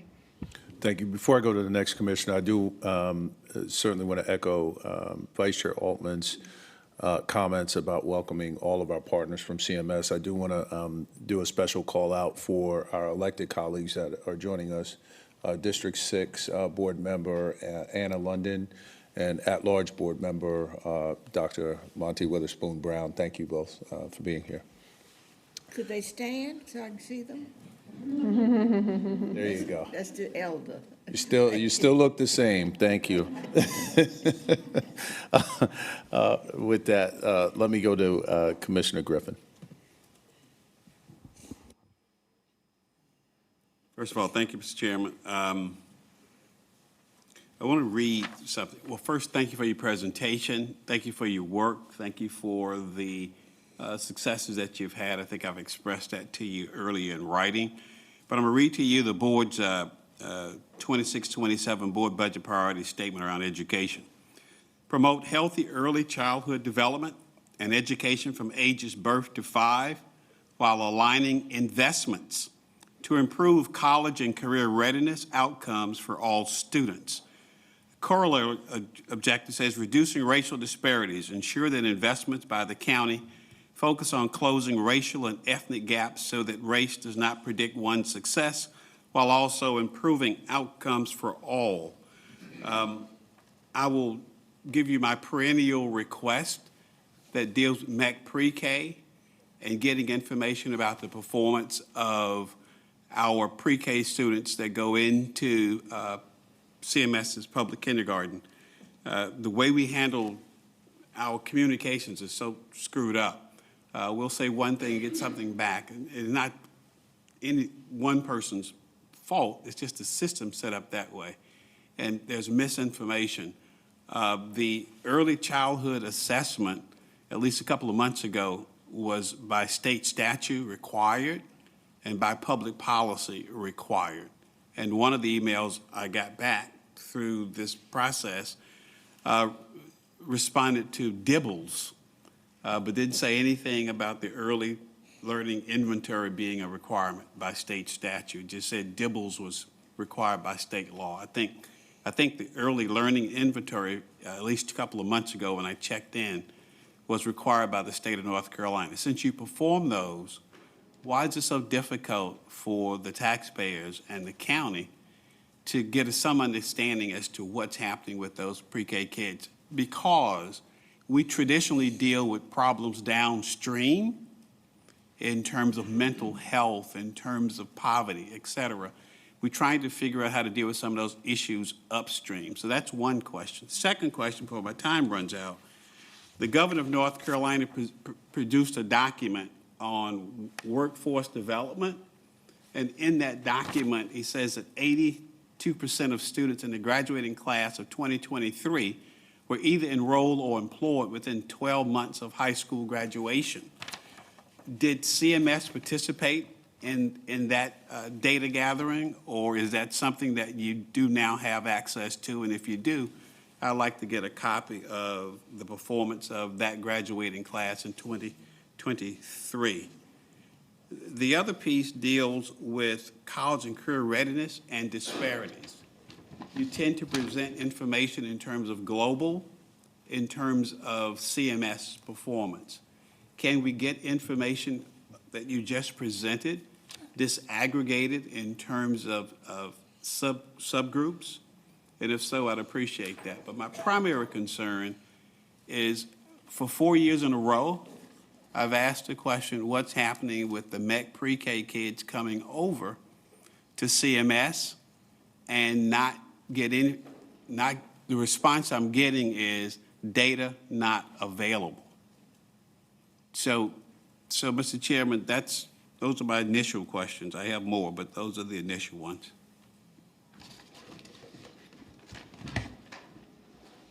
Do you want to get all the questions out before your time runs out, and then they can respond? No, I'll just send it to them. It's a lot of questions. Okay, well, we'll come back to you for sure. Okay, so I'll start with the MEC pre-K question. For this school year, this is beginning of year DIBELS data for students who were in MEC pre-K last year and were enrolled in Charlotte Mecklenburg schools at the start of this year. 33%, 302 students were above benchmark in their composite score. 25%, 224 students were at benchmark. So a total of 58% of students who were in MEC pre-K specifically were at or above benchmark at the start of this school year in September related to DIBELS. So the North Carolina law doesn't exist as relates to requirement for the early learning inventory? You're giving me DIBELS? I've said, the question is, the state law and state policy that specifically identifies the 5 domains and the 16 subtests that you're required to perform when a youngster gets into kindergarten. I've asked that question, same question, not for 4 years. That's the question I'm listening for you to answer, Dr. Yes. Thompson. State law does require the early learning inventory. We do administer the early learning inventory. It is not a one-time assessment. It's a series of observations of students across all of those domains and all of those skills. So from September of the school year through January of the school year, a teacher will be working with a small group of students and will count the number of times that a student demonstrates the ability to sort blocks in a pattern, for example. That data is entered into a database, and we don't receive a report from the state that says, here's how you did, like in the aggregate. That data is intended to be a formative assessment that then allows teachers to be able to see, oh, if the student can't yet do this skill, then I'm going to put that into instruction so that we can attend to that. So it's designed to be a formative assessment. We do administer it absolutely 100%. It's not a quantitative, it's more of a observational instrument that's then used to guide instruction. And in order to have data at the aggregate level, we would have to then pull all of that data together and make that report. We don't do that because the intention isn't to use it as a reportable assessment, and the state's guidance says that. Here's why you're losing population. Hold on one second, Commissioner. Can you make this that last comment? Yeah, Because she has to address your other questions too, correct? The last conversation is, I've been asking, how many kids can count to 10? I get the sophistication of what you're articulating, but common sense tells you, do I have 10 children that by November or December know their numbers by 10? Just be unsophisticated and just tell us that. Can't you do that? At this time, I cannot do that. Thank you, Mr. Chairman. Thank you. Were there other questions that Commissioner Griffin posed that you wanted to answer? Or was that it? Regarding the data collection for Goal 4, post-readiness, I'll need to look into that one. And could you remind me, I know that you had a fourth question. That's the one we're going to look into. The disaggregation of the data by subgroups? Yes, sir. Thank you for that. So that data is available on our website in all of our report outs. It's also available at every goal monitoring report we do at every board meeting. We have within our reporting how we're doing with the goal in totality, and then we also break that down by racial ethnic group and by specialized service group. So that's available with every goal monitoring report. And if there are any additional, we also do it in our data release annually. If there's any additional information that you would like specifically related to that, we would be happy to pull that for you. And if there are any other questions that you have, we'd be happy to receive those as well. Let me go to Commissioner Rodriguez-McDowell. Thank you, Mr. Chairman. I'm going to try to get out as much as I can. All right. First, I want to say thank you to our colleagues on the board of the Board of Education. I really appreciated how they dug deep, how they pulled out items that meant a lot to them, and how I really appreciate how the CMS staff met those questions and how you all were able to resolve that. I think that was really a great playing out of the way it should work. So I'm super, super proud of our colleagues. First of all, I want to say thank you for putting back those DSS and CMS liaison positions. I understand that they were reinstated, if I'm correct. Hopefully that is the case. I think that's extremely important, and I really want to say thank you to all of you for that. Secondly, I wanted to just underline that you talked about the 2,707 positions that are funded by the county, plus the supplement for all teachers. The question there is, have we always, is it a lump sum? It sounded like it's not a lump sum for each teacher. That's the same. It sounds like it's a graduated amount, and I just didn't remember that being the case. I wanted to just double check that. And then I also wanted to make sure that there is a preparedness. It seems like our friends in the General Assembly are trying to, look a little better maybe in how they're treating teachers after the uproar from the community. They may go higher in their teacher raises, and are we prepared to meet those raises in our budget? I want to see if you guys, and if we have that wiggle room, I want to understand that. And then lastly, I'm concerned about the pre-K seats being utilized. I want to make sure that no dollars are being sent back to the state for pre-K seats. So, just got it all out. And so if you can respond to any of that, I sure would appreciate it. Sure, absolutely. The easiest one is the teacher supplements for the graduated scale. I can see it more clearly with the numbers at the bottom right, and you can see by years of service, and I'll just go all the way over to the far right. A new teacher is going to get $8,341 added to their state-based salary. And then a 30-year teacher, it's significantly higher, $15,031. And so, of course, 15's right kind of in the middle at $10,894. So yes, every step, every year through 30 years has an amount. That's for us. That's for me. Okay. So that I can't ask you, was it always been that way? Or is this new? Yes, it's always been that way. Oh, okay. Okay. Oh, you can keep going. Okay. And so your question about the potential of the state going higher. The information that we received yesterday, obviously it is not final and concrete. However, we can support that in the budget that we have presented to you today. We're asking you for 3% to go toward that, and then we have done some internal reallocations and efficiencies with our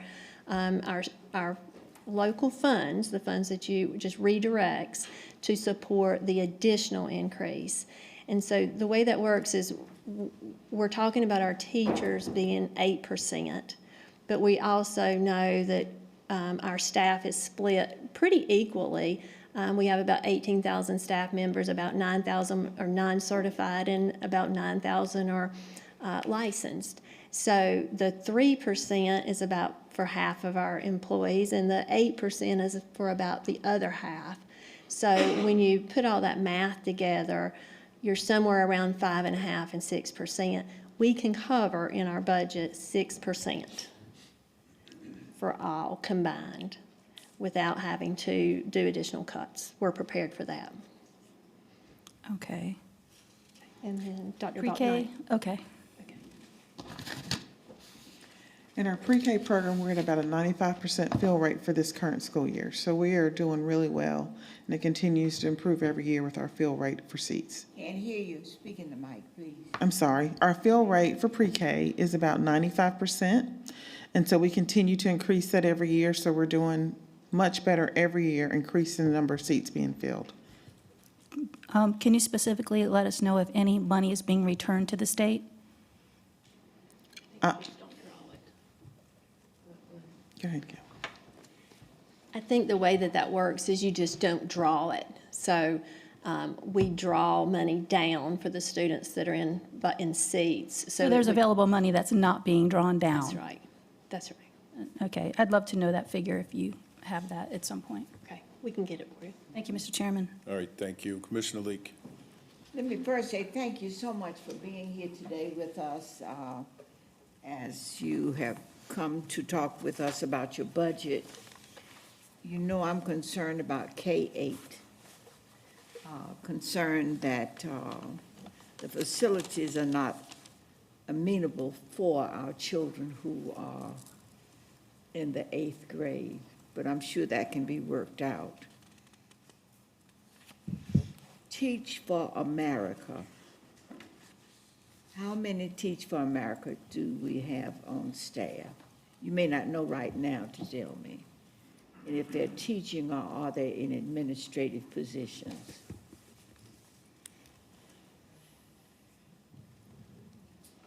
Why is everything so quiet? I can't hear. I'm sorry, Commissioner, we were waiting for the bell. You all usually have lots of questions, so we're just waiting for all I'm of the sorry questions. We then. don't- I'm sorry. Thank you so much, madam. Yes, ma'am. I don't have the stats for Teach for America. I do have national board certified teachers, though. Maybe that's what I should be saying, but we were calling them to Teach for America. Okay. Because they do make 12.5% more, and the public doesn't seem to want to accept that or hear that, but that's a fact. They do make 12, I think they're still making 12.5%. So we'd like to know, I'd like to know that number and where those people are. Sure. What schools are they in? And my other statement is those students who are aging out, who are foster children, I've been meeting with Livingstone College to make sure that our school system will be able to send those students, if they meet the requirements, to Livingstone as students to complete their college degree without having to pay any funds coming from Charlotte Mecklenburg schools. So I'd like the public to know that we're doing that. We're asking that we get this information so that those students can be able to live on campus, not have to find any place to live at Christmas or Thanksgiving or other holidays. We want to make sure that we're doing something positive with the students coming from Charlotte Mecklenburg at this time. I'm not sure if you're aware of it. If not, I've met with the president at least 4 times before he had surgery. So if you're not aware of it, I'll get all the information so you can have that information. The other concern I have is attendance. You cannot make parents send children to school, but the law says that if they miss 10 days, there is something that the school system can do to make sure children are in school. And I'm hoping that we're doing that. So I'd like to know if we are following that law of making sure that our children are in school when they're supposed to be there. or are we going to court with parents to keep them in school? So please let me know. And if we have any school buildings vacant, let me know. Because I'm trying to get the churches in the community to do some training on Wednesday, Thursday, and Friday, or either Tuesday, Wednesday, and Thursday, to help with the problems that parents are having, that the community is having, and the court system is having, and the mental issues that some of these children have. It's not always the school system's responsibility. It's our parents and the community must live up to that responsibility. Not the school teacher is not responsible for administering some means by which children are able to learn. Parents have that responsibility, and we need to stop accepting those responsibilities. So I may be out of order. Parents may get mad with me, but that's all right. They've been mad at me before. So if I could get those answered, I certainly would appreciate it. And I want to thank the superintendent for her leadership and her struggles to make sure that things are well with the system and have an open door policy, because at one time we were told we couldn't talk to the school people by members from this board. So I'm glad that the door is open, that we can communicate. Thank you. Thank you so much. Did I give you enough questions, okay? Yeah, well, I'm going to take one of them, and then you can see Dr. Botnight's lined up. She's ready to All right, tag well, I'll be team. quiet then. No, you're good. No, we got to go, keep going. Oh, okay. No, it's not to you. I'm just saying, no, we're going to keep this show moving, all right? Okay, This is all not a right. show, this is a period of information. Absolutely. I see a lady over there I need to talk about. I'll talk about her later. Okay. We'll get these answers right now. All right, that sounds great. So National Board Certified Teachers, there are 1,178 nationally board certified educators in teaching or teacher-like roles in Charlotte Mecklenburg schools. How many did you say? 1,178. And they're supposed to be some of your best teachers. Yes, ma'am. All right. If I may, Charlotte Mecklenburg Schools ranks second in the state and 8th in the nation within the top 25 school districts for new nationally board certified teachers. We rank second in the state and 3rd in the nation for the number of active nationally board certified teachers. And we rank second in the state, 4th in the nation for the number of total nationally board certified teachers. Please publicize that so people will know that. That's information that's hidden, and we need to let the public know that we're doing a great job from that perspective. We will definitely do that. And thank you so much. I'm holding my fingers up because I don't want to forget my questions, but if I forget one, please remind me. First question is, you're exactly right, and we want to thank you, Commissioner Leak. I think this will be our 3rd year that we've worked with you and making the connection for us at Livingstone College to send students over. So we need to follow up and share how many students are still there. This will be our You changed your 3rd. hairdo, that's why I didn't recognize Commissioner, you. we're not going to keep doing the back and forth. If you could just answer, and we're not going to interrupt moving forward. Thank you. This will be our 3rd summer, so we do appreciate that has made a huge impact for our foster care children, so we appreciate that partnership. So we will send some follow-up information on that. Second thing, we absolutely follow the guidance and law around attendance. So we send letters home at 3, 6, and then 10. We also work to do additional things at 10 days with our legal team, our legal support. In addition, oftentimes, there's so many children, unfortunately, that have 10 days of absences. All of those children don't make it to court, so we have started a program internally in the district, a mediation program. So we bring families in and talk with them and their student when they get to about 6 days, so that we're trying to be proactive to avoid the 10-day, but also work to problem solve what's the root cause of why your child is still absent from school. And so we do additional things in case parents aren't taken to court at 10 days, because there's so many, unfortunately. The courts cannot have all of them go to court at 10 days. And you do have the information on Livingstone and the... Yes, ma'am, and we will follow up with you on that. Thank you so much. Did you hear that, Mr. Chairman? I was able to catch that. Thank you for your question, Commissioner Leak, about the community use and empty buildings. Currently, at this time, we do not have any schools that are vacant that would be available for community use in the sense that you were asking.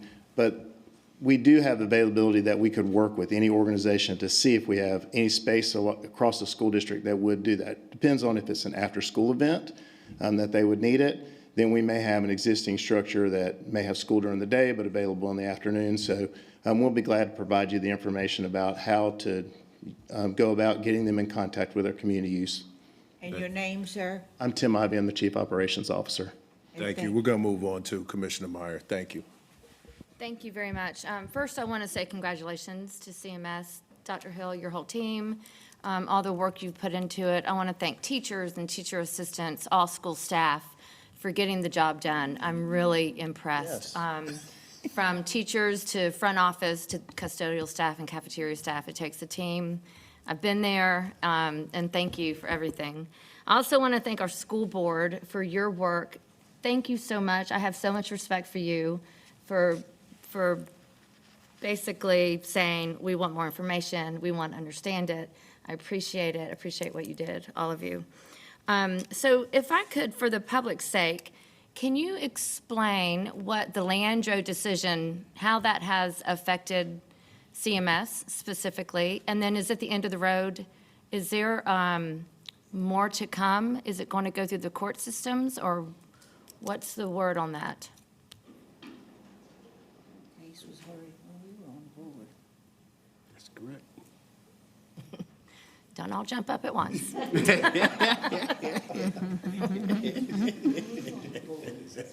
The simple answer is that there is not a huge impact on Charlotte Mecklenburg schools.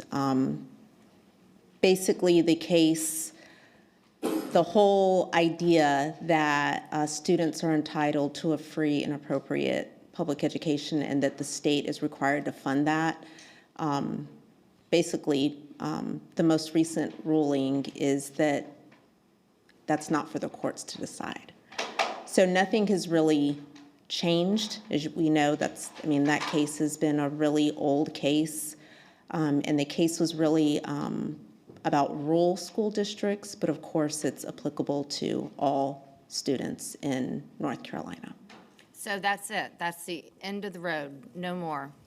Well, I'm not a legal expert, but we'll be happy to get a summary to you. That's like the highest level talking points that I can share with you today. So basically the state said, well, we're doing what we're supposed to do. Correct. And we're paying what we fairly are supposed to pay. That's correct. And there's just disagreement from counties to the state that the state should be doing more. Correct. And I think you saw that demonstrated on the slide that we showed earlier with most people are surprised to know. And that scenario is not germane to Mecklenburg County. That happens across every district, that there are locally funded positions because we simply do not have enough. The number, the teaching positions of 89% is there, but I think the more startling number would be 700 teachers. So there are, if you all were not paying for 700 teachers, can you imagine if we said to 700 teachers tomorrow, Charlotte Mecklenburg Schools is going to operate minus 700 teachers? I don't think anybody would agree that that is a free and appropriate public education. I hope that gets in the media right there. Thank you. All right. You guys are our closest cousins, and education is, very important to this board. And so I definitely want to give some more bandwidth to board members that may have some additional thoughts or questions. Board members, I'm going to ask once again that we stay within the confines of the time, please. Let me start with Commissioner Griffin. Griff, we'll give you 3 minutes. Seconds. We'll give you 3 minutes. There is it is a long time. I guess Dr. Thompson or Dr. Hill, there is an interactive dashboard that the UNC system has that looks at schools all the way down to the high schools that kids come from. Would you all be willing to publish the performance of CMS students at the various UNC system schools? The reason I ask that question is preparation around college readiness and career readiness. And if students are prepared, at least that'll give us some indication that when they go there, academically they're prepared. We also know that there are lots of things that we don't have control over, just like you don't have control over these students at any time. You don't have 100% control. But I think that would be another indicator for the community about persistence and graduation and remediation, at least at the UNC schools. Also, there is a National Center for Educational Statistics, I think it's NCES, that follows all students. So when you report students enroll, it's a delayed report, 2 or 3 years, maybe 2 years behind, to give the community a report about the students that are enrolled within 12 months after leaving CMS. That database exists, both in terms of for UNC schools, but it also exists nationally that you can get information. Would that be something you're aware of, number one? And number two, would you be willing to present that the next time you come before the board? Yes and yes. Okay. Mr. Chairman, that's it. Thank you. Commissioner Altman. Thank you, Mr. Chairman. So there are two aspects of state funding that I want to ask about. One is the void in state funding to Mecklenburg County, which last year I think was $429 million. And then there's the disparate treatment of large urban districts to, I guess, other counties in the state of North Carolina. So Mecklenburg County is being treated differently, or urban counties, are they still being treated differently by the state with respect to any sort of funding, like teacher supplements? That's number one. I see you saying yes. So I'd like to know, what is the difference? Like, how big an impact is that financially? And then statewide, are all counties seeing a commensurate void in state funding that we experience with the operating deficit of $429 million? Do you understand? So there's two different kinds of unfavorable treatment by the state, and I want to understand which are just sort of Mecklenburg specific or large urban county specific, and which is pain being spread per capita more or less evenly across the state. Thank you. So I'll start. So the teacher supplement is still an issue. The state provides most districts in the state a teacher supplement to supplement the local supplement and the state salary. The number that are not supported did increase this past year. So we were one of 5 before, and I think we're probably one of 10 or 12 now. So still more than 100 get the additional funds that we do not receive. And before you move on, can you tell me the dollar value of that approximately?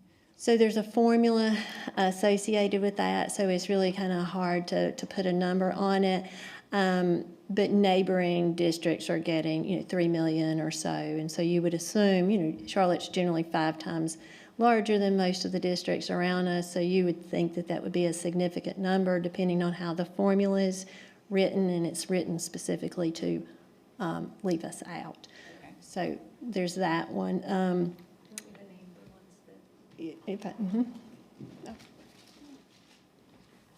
Just to follow up on that, so the districts who do not receive that state-determined and funded supplement by the state is Charlotte Mecklenburg, Wake County, Guilford County, New Hanover County, Buncombe, Asheville City, Forsyth, and Durham. So all other school districts receive that state-funded supplement. Right, thank you. So 8 of the 115 do not. And to address the other question, my experience from working with CFOs around the state is that it seems similar in certain situations, like our clerical and custodial, our assistant principals, our instructional support. A lot of these seem commiserate across the districts. And I would just say to you that a lot of districts just simply don't have the additional assistant principals. They just only operate on what the state provides. Okay. Are you good? Was she going to say something else? Did you have another thought? Really, just kind of what you're seeing here is what I see across the state, and I can't think of anything else to really.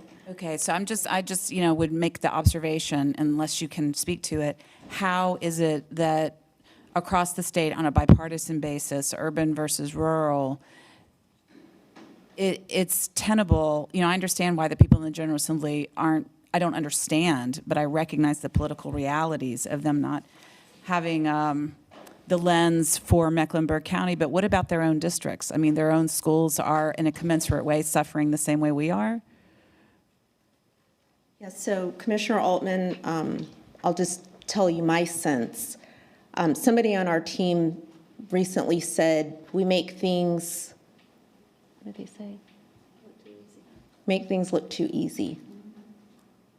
So one of the things that I think is to our detriment as educators is we are masters of just doing the work behind the curtain and making it work, right? We're doing things that are best for kids. We're doing all the things. I do not believe that it is common knowledge about the state-funded supplement that I just spoke to.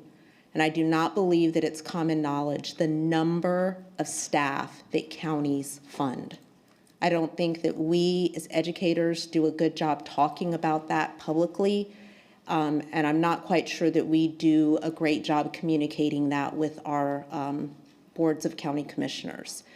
I would say that this past year is when that conversation has come more to light because there was a lack of a state budget.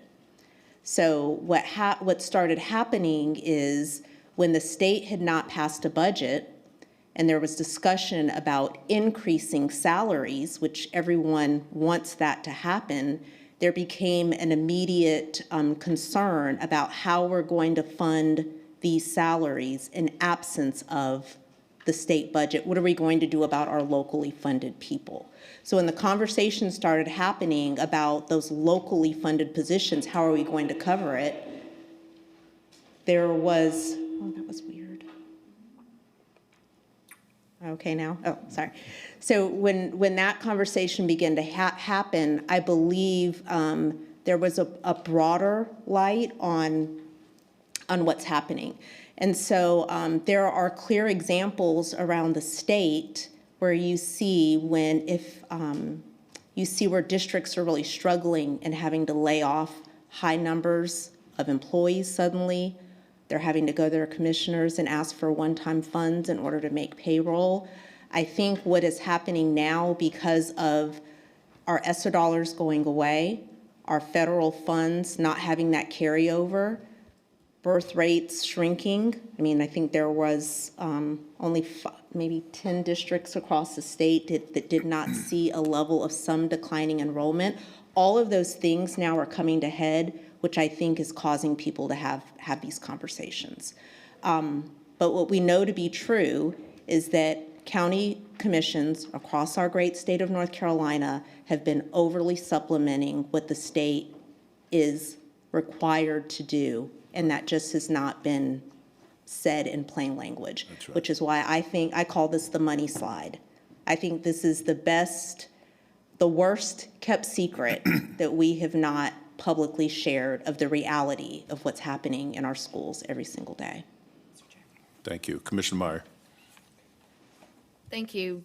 Everything, I was just going to go back and forth of exactly what Commissioner Altman did. I guess I'm confused because if Leandro had gone a different way, they would be paying more, correct? Yes. Right, so it does affect us. It has affected us because there's a void. There's a void, but that case is how many years? I mean, it's 25 years. 25 years. Yeah, so my entire career, Right, this is how we function. right. Okay. I really, all I want to say now is I support this budget. I particularly support our supplement. Wish we could do more. I always do. So I just wanted to say that. Thank you. Thank you. All right. Last comment will be, well, I'll be the last comment. Let me give Commissioner Leek. Supplement. We're not going to get any supplement from that case that we heard when Arthur was chairman of the school board and I was on the board. We went to Richmond to fight that case, and it's still just ending after 10 or 20 years. So it's up to the county to provide the supplement for the staff and the school system. That's a fact. So I don't think we're going to get anything from the federal government through that case, if you read it well. Am I right, Arthur? You're absolutely right. There are 38 equity lawsuits around the country, and none of them fully funded. Not one. All right. So we're depending on the county. All right. I believe all hearts and minds are clear. At this point, let me recognize at-large board member Lenore Shipp. Thank you for being here. If you'll stand, please, and be recognized. Thank you. And first off, Dr. Hill, and to your team, thank you for the presentation, the information, the way that it was presented. Colleagues, I certainly appreciate the comments and questions. I think it's clear, or it should be clear to the community how important this partnership is, how important this collaboration is, and what this means to not only today, but the future of this community. And we take it extremely seriously, as you all do as well. I can tell you, I feel like during my tenure on this board, we have not had a greater positioning of collaboration collegially with our colleagues and even with staff. And that makes a difference. And I would like to remind the community that for multi-years at this point, we've been able to find a way to come together, and not in a way that is a fight, but in a way that shows that people are really coherent and sober about the realities that we're facing with respect to our budgets and our needs. And I appreciate our CMS colleagues and board chair for understanding that we have multiple priorities here on the county side, with you all being a major component of that and a critical component of that. Dr. Hill, the history-making gains that you all have achieved is phenomenal. And I like to think that we've had some part in that, some small part. You all have most certainly done the heavy lifting. But certainly when we raise our hands, I hope your entire staff and everyone in the system understands that we're acknowledging what our support is and what our appreciation is for what you all do day in and day out. And I can tell you that this board has the highest amount of respect for what you do and for what those that are not in this room, what they bring to the table day in and day out to support our children, our families in this community. So I just wanted to end with a thank you. And with that being said, I think we are going to move to the next item on the agenda after the manager. Thank you, Dr. Hill, to you and your team. I greatly appreciate the partnership. Mr. Chair, that concludes the items I have on your agenda for this afternoon. Fantastic. Thank you, Mr. Manager, as well for your work. At this time, we're going to move to Commissioner reports. Who has a report? Commissioner Rodriguez-McDowell. Thank you, Mr. Chairman. I just want to say that I really want to reiterate the comments around the school board and how they interacted with their budget and how they made a difference and how important I believe that was. And I think that it was a great example to everyone working on budgets together that, you know, there's a place for clarification and asking questions. I also want to say that in regards to our court partners, you know, when I think about how underfunded our courts are, and I think about the absurd reality of our state and how they're funding vouchers and things like that to the hundreds of millions of dollars, when $20 million would actually make a huge difference in the safety of our community and in the way that our judicial system is failing currently. It could be solved with the amount of money that they have spent running all over this state, trying to tear down Charlotte, trying to tear down our partners around ridiculous talking points, as opposed to actually funding our judicial system to the degree it should be funded. And I just think that I wish more people would hear the reality of how far we are away from where we need to be and how close we could be to where we need to be if there were serious people who wanted to solve serious problems. I'm really sick and tired of the public thinking that we're failing at the local level when it is a complete and utter failure at the state level that has us in the position we are in. And I just am flabbergasted.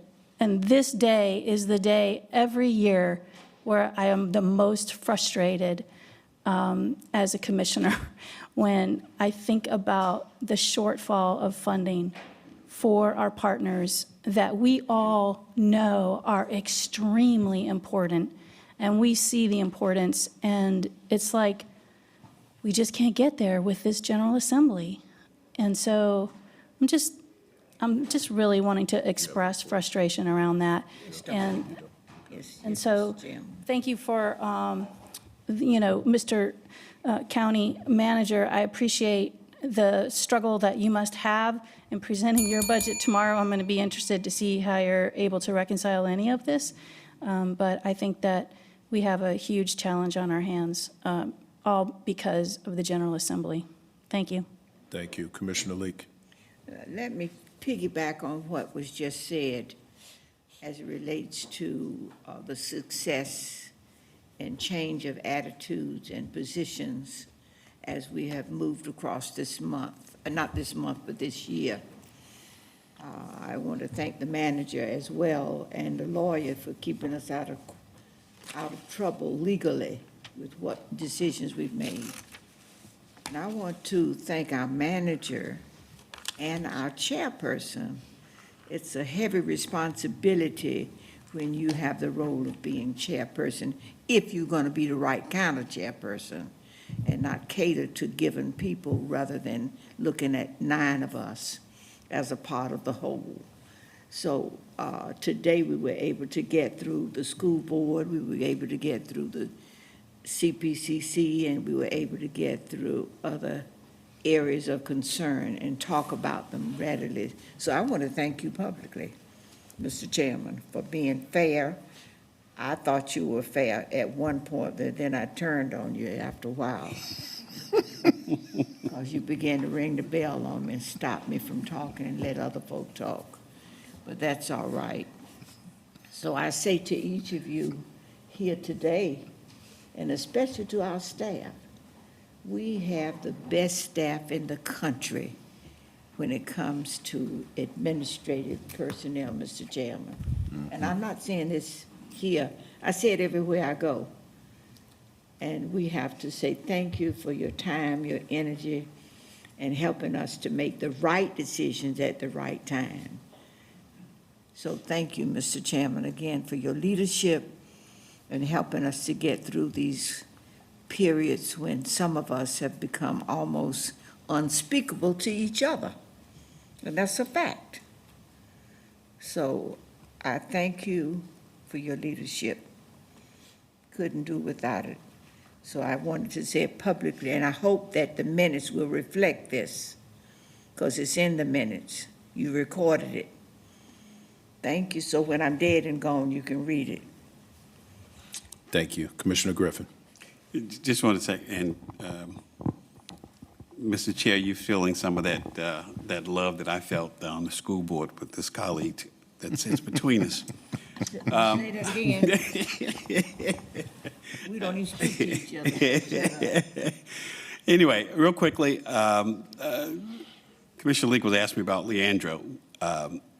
We joined Leandro in 1995, 1 year after it was filed, and was a plaintiff for a number of years. And after I left the school board, I think they got off. But there were 38 equity lawsuits in America. None of them have been fully funded.